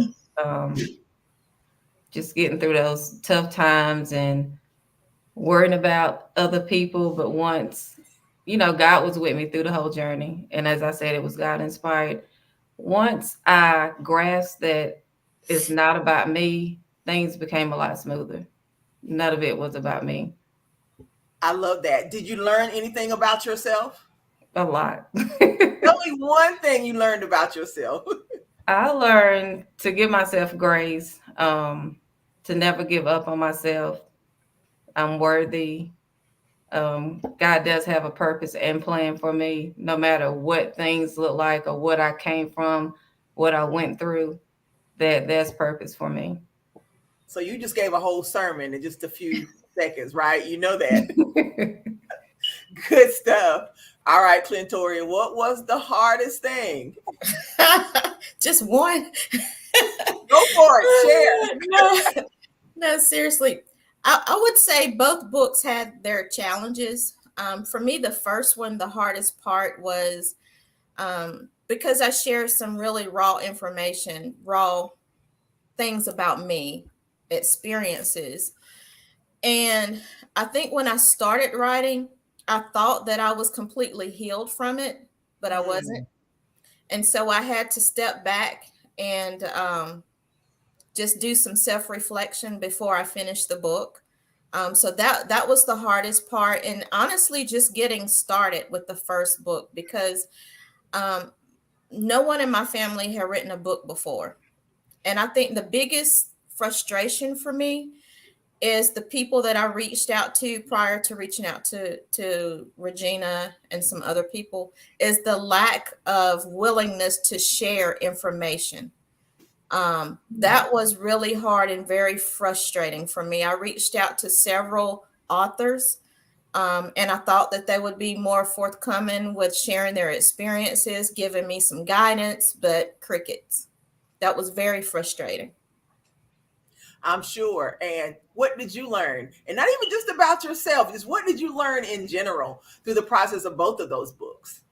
You know, after with both of my books, what I realized that we are more alike than what we think.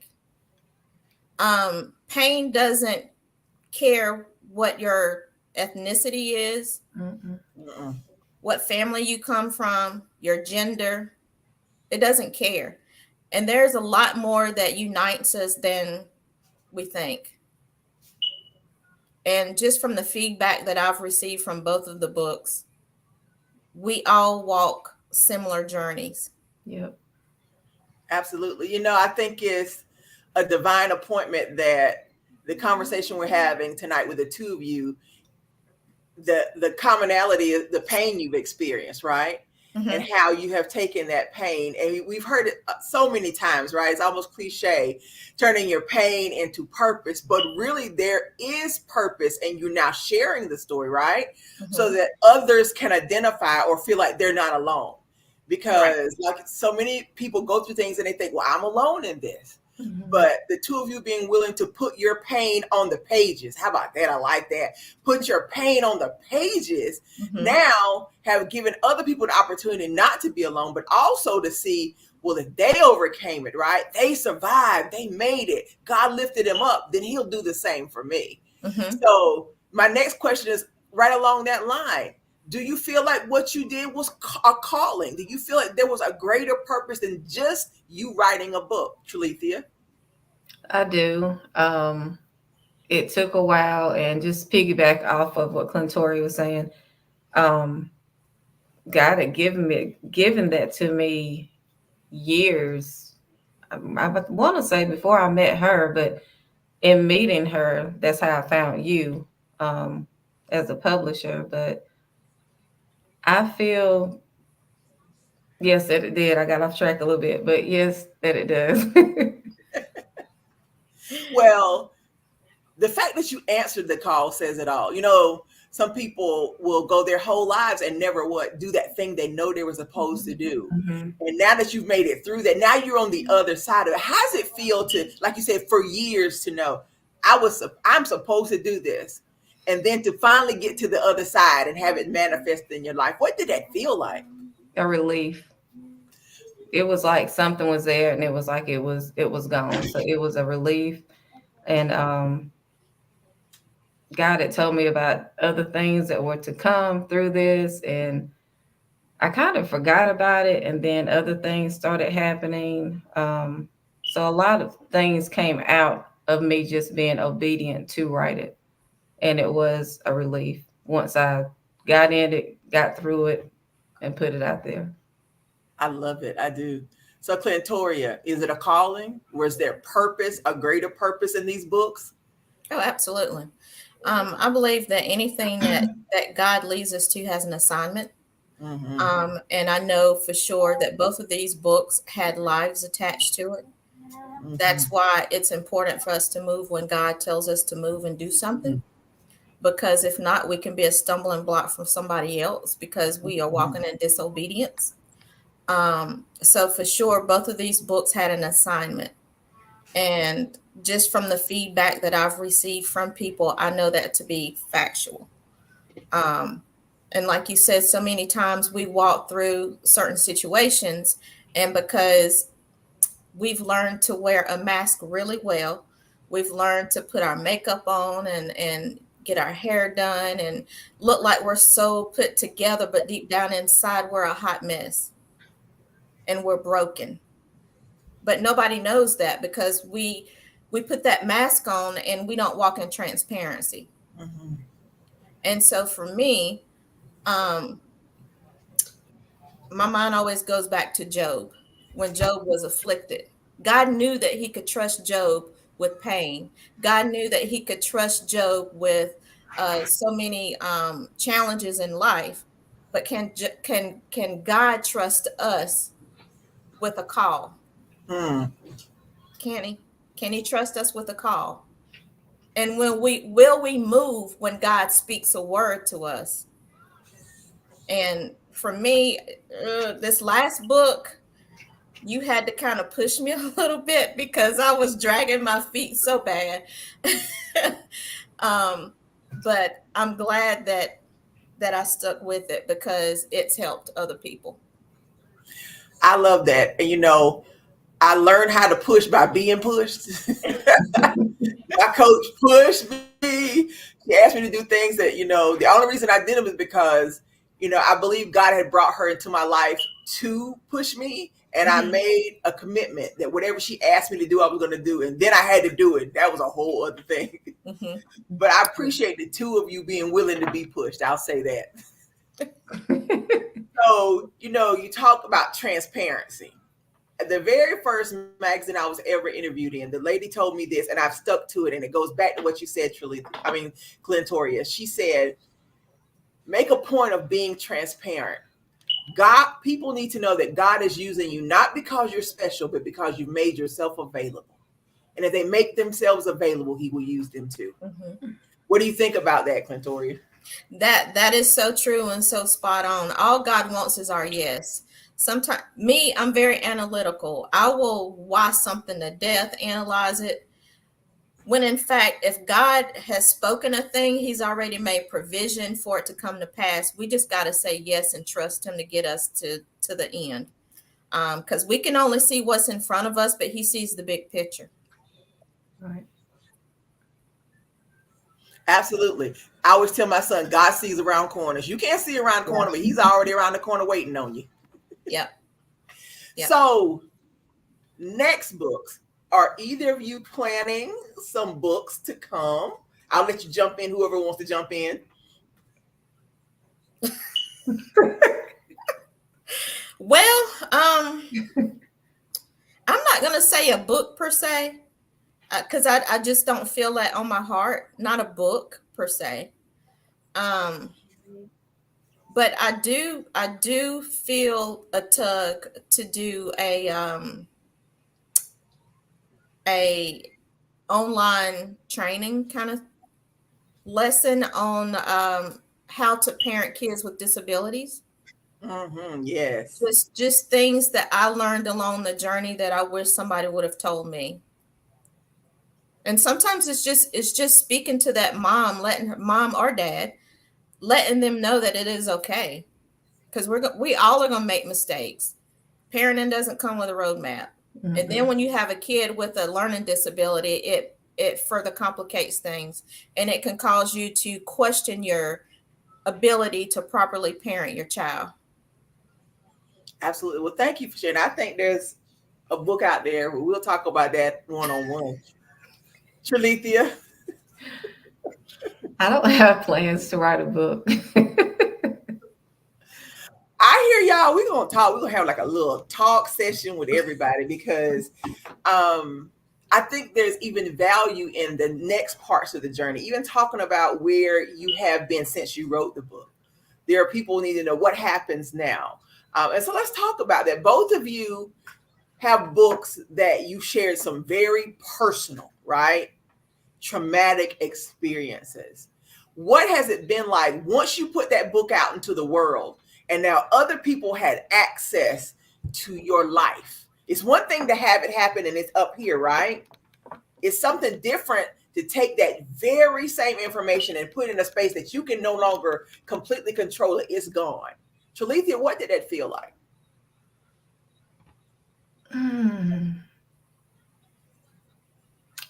Power in a sense, but in a good way. Um, and to know that from people's responses, of course, I wasn't the only one. And to hear it, it was heartbreaking, but it was also letting me know I was on the right path of, what I was being obedient to. Um, so I would just say power in a good way. Thank you, Clintoria. I think for me it was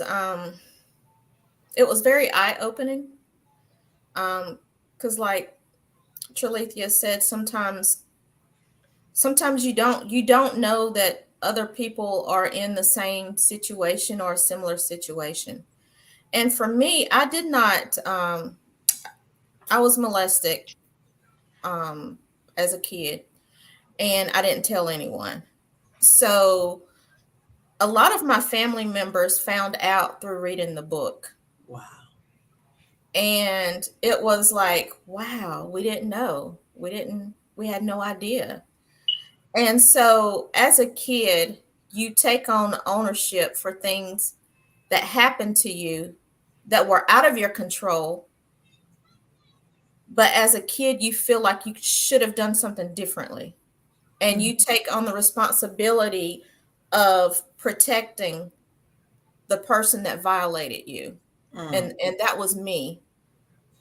Because the person was a family member. So I felt that if I shared or if I talked about it, it would cause harm to my mom and my family. So I just didn't talk about it.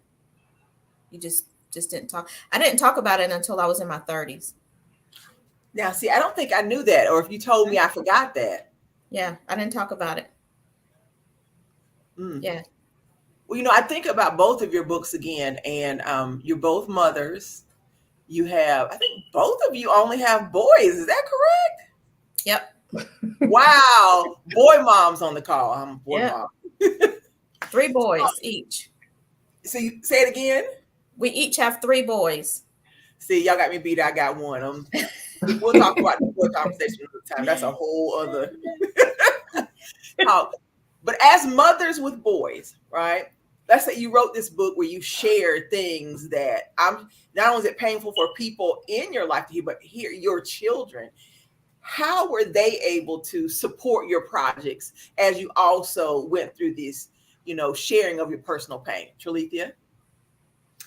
So that was something big for me, if you remember. So I talked to my boys, I think at the beginning of the process to see how they felt.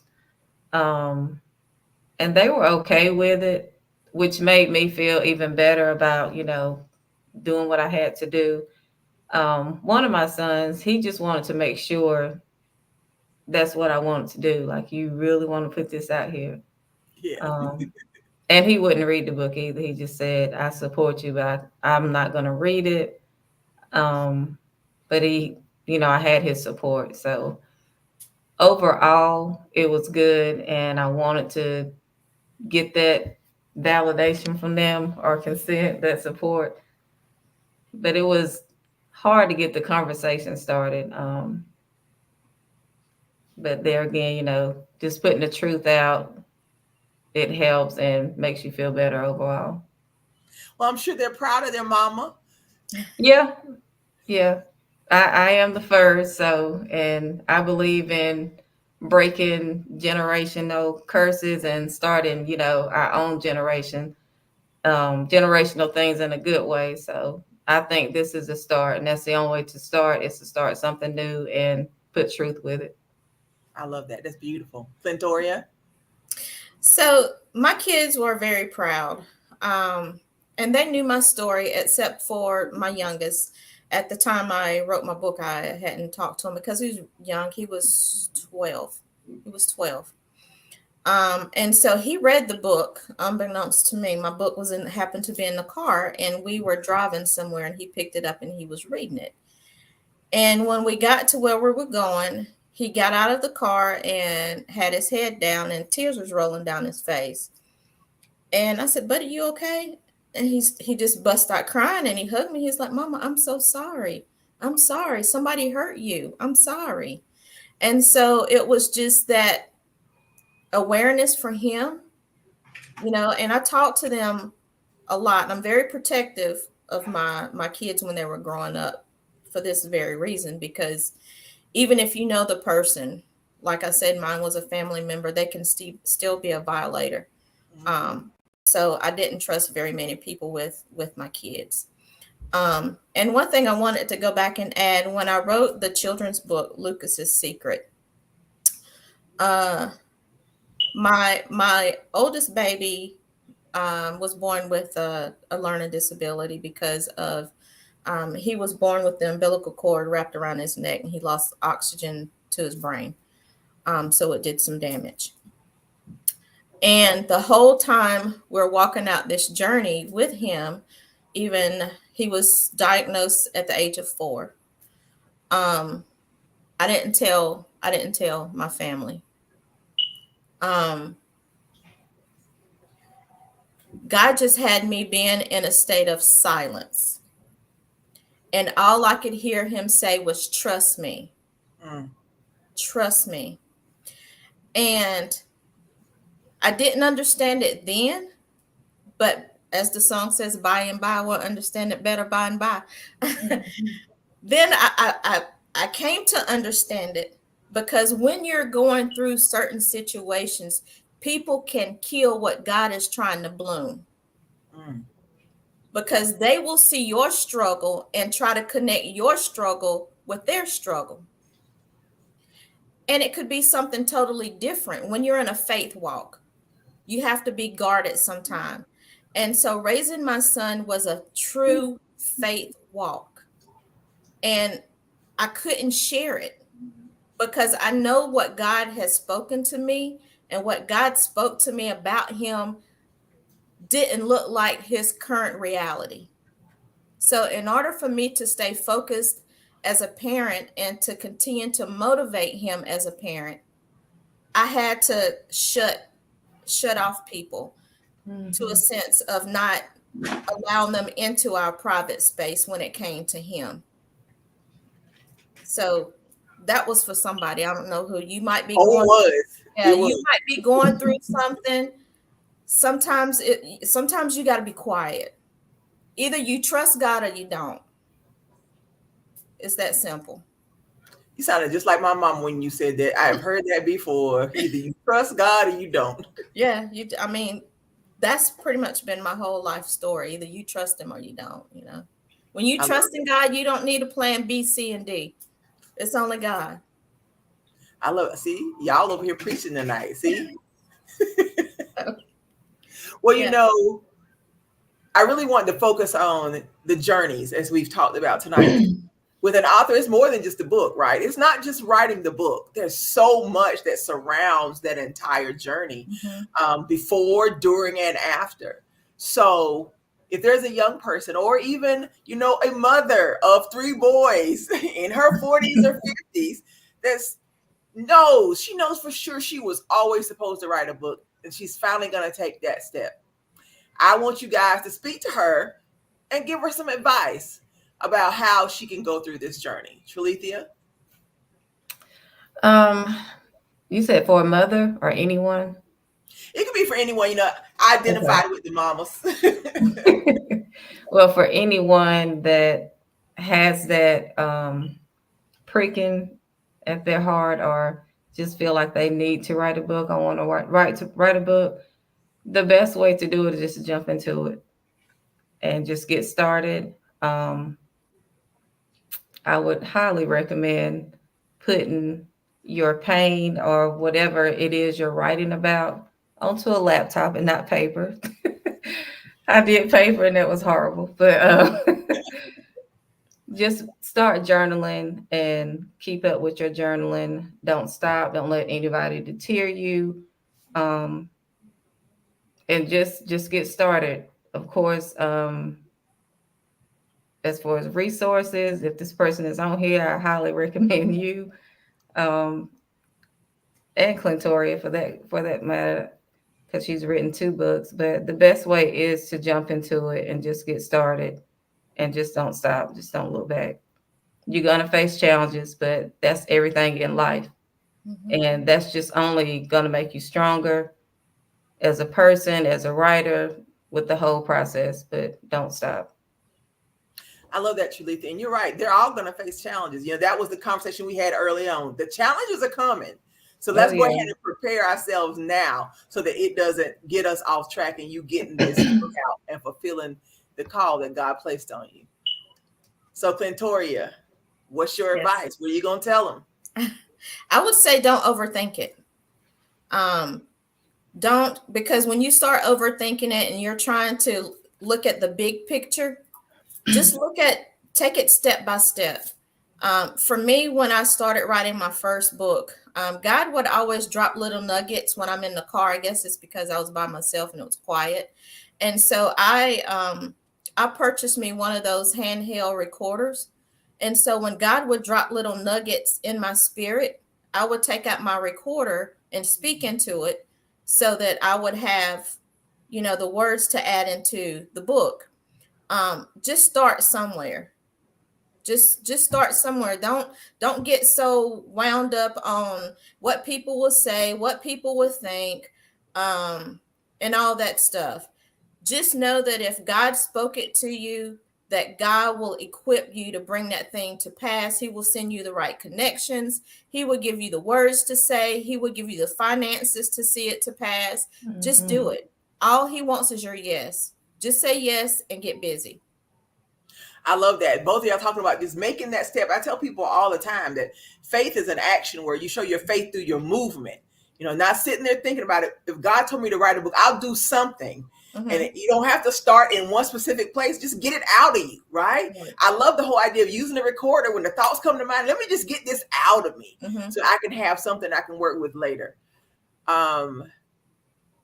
I'm trying not to get emotional. I think about the two of you and the journeys you've been on and just how it blessed me to see you evolve and change and grow and to accomplish those things that have been in your heart.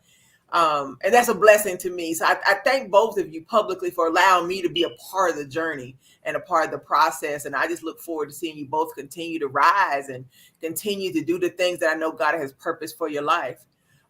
So that leads me to this. What's next? I know you guys are both working on other types of projects. So tell me what you got going on, Trulithia. Right now, I started a website inspired from my book, Grow Up, Grow Through It. And that's something that God gave me after the book. So I have a logo with those things on it. Just inspirations, daily inspirations on the coffee cup, sweatshirt, shirts, anything. Well, not anything, but just a few things as a reminder that, grow up and grow through it. Not literally like grow up in an immature way, but continue to grow up. We all should be growing and evolving no matter the age, and just growing through things. We're going to always be going through things, so grow through it. I love that. I've seen the things and they're beautiful. You guys definitely did check it out. Can you go ahead and share your website right now? I can.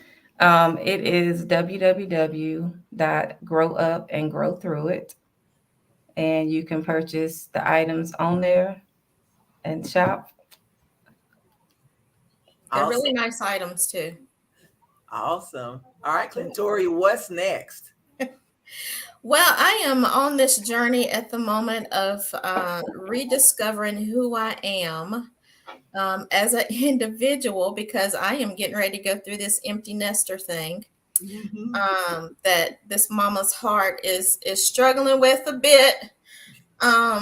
My youngest will be graduating high school this year and going off to college. So I am doing some work on myself.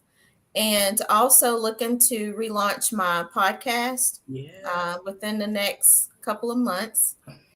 And looking at relaunching my coaching. I am preparing to go through another certification that will better equip me as far as my coaching. And who knows? We'll see what else God says. I love that so much. I do. So, any final words of encouragement for our audience in general? It might be an author, it might just be someone who's going through a hard space. Maybe it's someone who's been abused like you were, and they just need to hear something that will help them get to the next day. Trilithia? Yeah, so final words of encouragement. I would just say, no matter what you're going through, just know that you're not alone. You don't have to be alone. Don't be afraid to reach out to anyone or think that you're bothering anybody. The thoughts that come in your head that nobody wants to hear you or you're not worthy and just to give up, those are thoughts of the enemy, and you have to cancel those out. So when those thoughts come, know that you are more. See the other side of it, that is confirmation that you are more, you have a purpose, you're supposed to be here, and just be encouraged and know that God sees all and God has all. So God has his hands on you, and don't ever think that he doesn't, and reach out to someone, even if it's the hospital. I mean, reach out to someone, don't ever just give up on yourself because you're worthy. Absolutely. Thank you. Clintoria? Well, first of all, if you're in need of a great coach, reach out to Miss Regina Sunshine Robinson. She will help you get your whole life together. But yeah, as far as encouragement, you got this. Whatever it is, you got it. If you're going through heartache, you got it. God knows your beginning and your end, and he knows everything in between. Lean on him. Find you that one good person that you can trust, and don't be afraid to confide in them. And always try to find the positive. Even during the bad things, try to find something good to celebrate. Because so many times we get focused on the negative and what we're going through and what we don't have. There's always someone who would wish that they were in your current state. You may think that your situation is so bad, but there is somebody who would trade places with you in a heartbeat. Mm-hmm. Absolutely. Go ahead. Yeah. Now, I was just going to say, like, our worst day is somebody else's best day. Stay focused, positive. And that is so true. I think about what I've been through this last year. To the audience listening, I lost both of my parents within 27 days of each other. And this last year has been the hardest year of my life. And before all this happened, I thought I had some hard days, Victoria. I thought I had some hard days. I give anything for those hard days versus these hard days. Yeah. So we have to be thankful for where we are and what God is doing, for how he's blessed us in the very moments we're living in. And when it is hard to get up. There's always a way to find your way back, because let me tell you something. I sat down too long. I'm going to be real. I sat down too long. And the thing that got my attention is I had a good friend to pass away. My son, I was telling him that people were asking me to go to dinner and just, they hadn't seen me. And he made this comment. He said, they don't even know they're going to see a shell of who you were. Thank you, ladies, for your time this evening. I really do appreciate it. I have two questions for you. Now, you said your websites for the names of your book, for your to purchase your books. That it went a little fast, and I'm getting up there. I couldn't quite keep up with what it was. One was Grow Up and Grow something, I think, but I missed it. Can you repeat that one for me? If you go just to www.TRELITHIA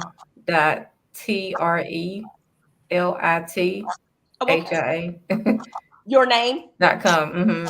Okay, gotcha. That'll work. One moment, Lisa. I was going to ask them again to both show their books and tell where they can purchase their books as well. Okay, perfect. Can we go ahead and do that then? Just show your book on screen then. Yes. Oh, sorry. And I'll show one of mine. Go ahead. Awesome. Awesome. Now, Mrs. Sessions, now Yes, how ma'am. much are your books? This one is 19 and this one is 15. Okay, then.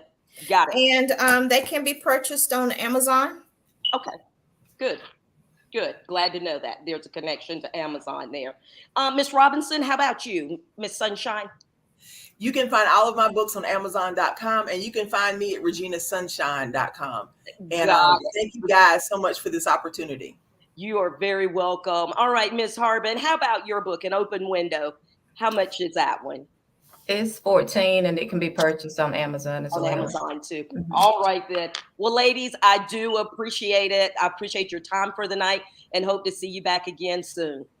Thank you. Thank you so much for being a part of our event today. Thank you. Thank you.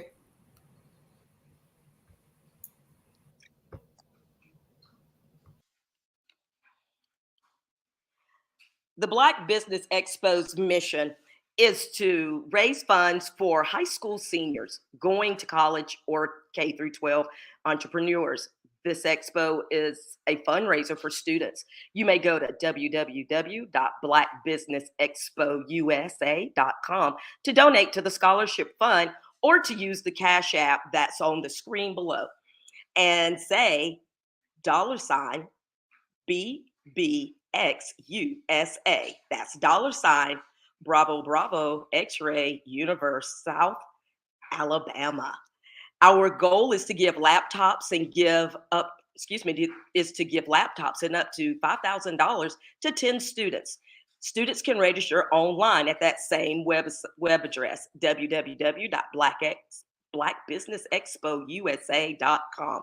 Every dollar counts. So we want to remind you to donate to the scholarship fund.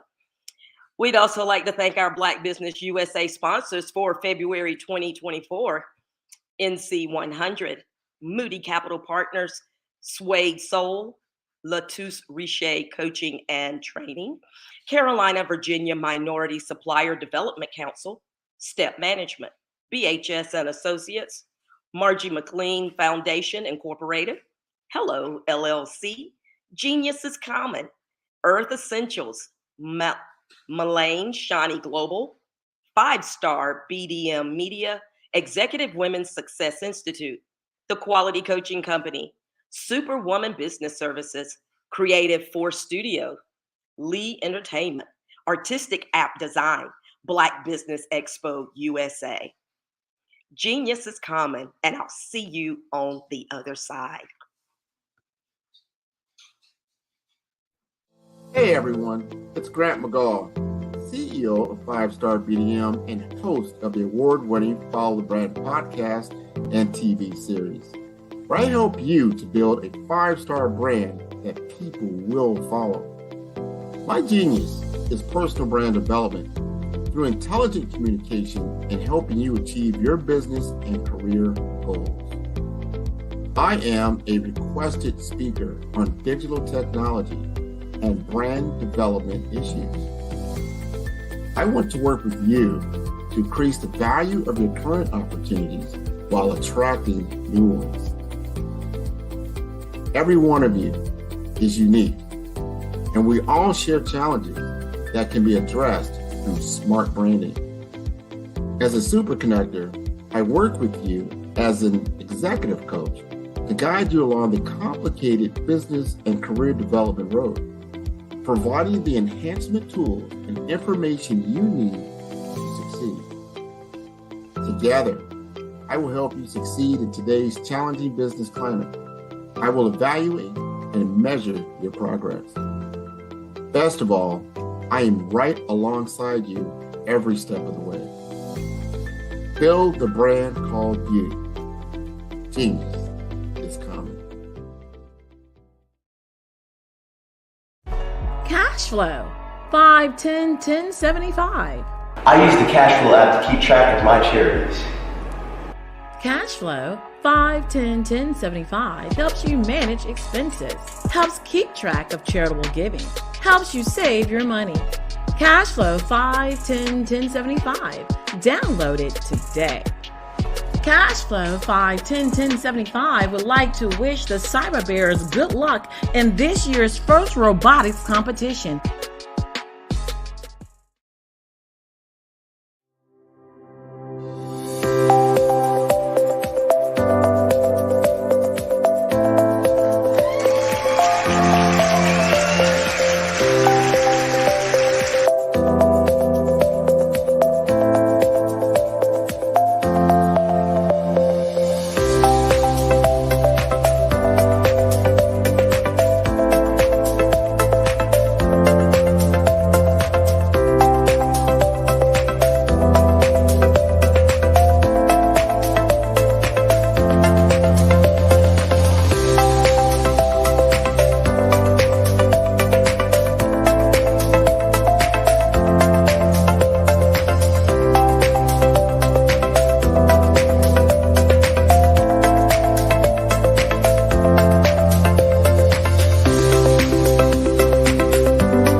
Hello, my name is Kiasi Helm and I'm 14 years old.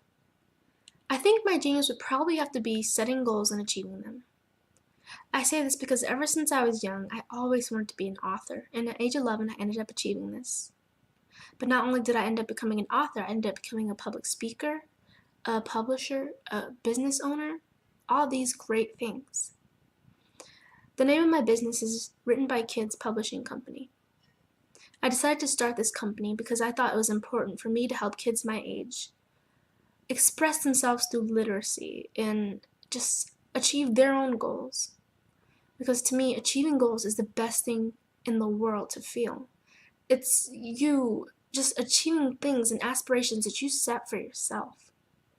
And I know that everybody is capable of this, because even if you don't end up achieving the goal, you still tried your best, and that's the most important thing.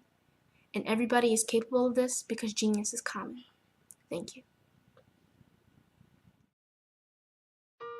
Hello, this is Israel, and I am CEO of Daydreams Interactive and author of Princess Planet.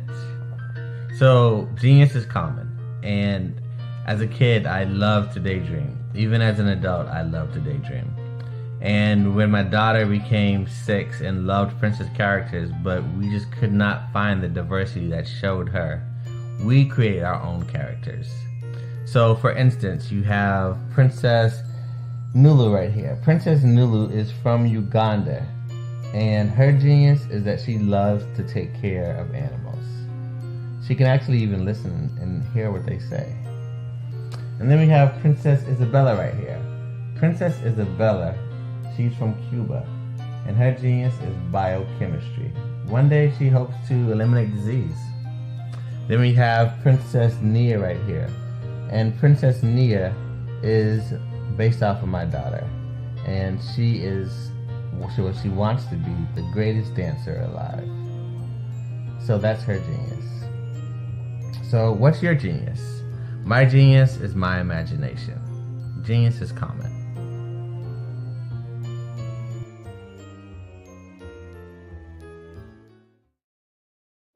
Ladies and gentlemen, and fellow professionals, please allow me to introduce myself.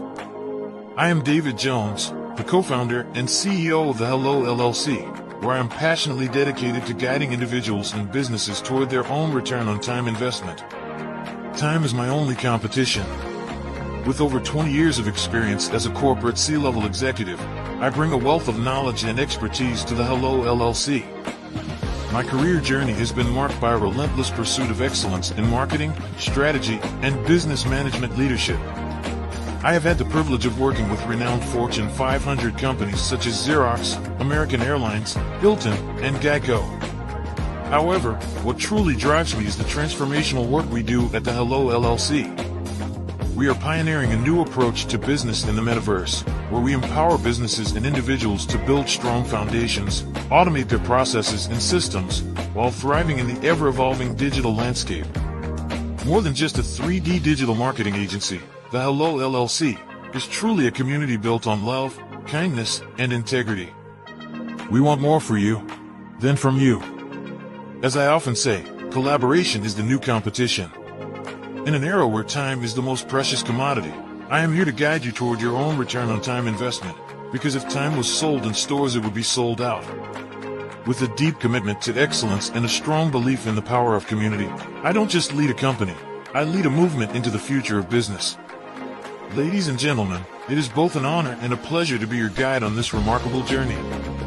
I am David Jones, and together, we will embrace a future marked by success, collaboration, and the transformative work we do at the Hello LLC. Hello stands for helping everyone live life optimally. So, let's make that pivot together and start living life optimally today.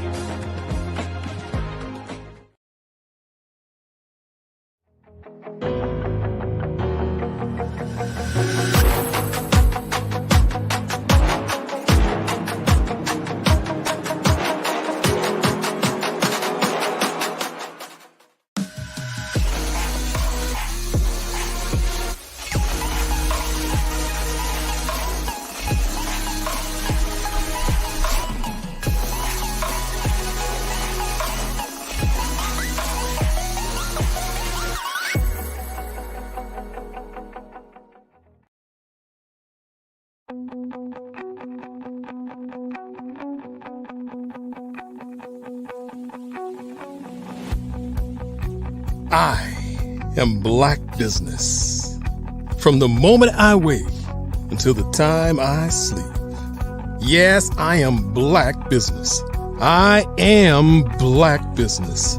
Tell me, are you Black business? I am Black business. Do you support Black businesses? Listen, I support Black business because I am Black business.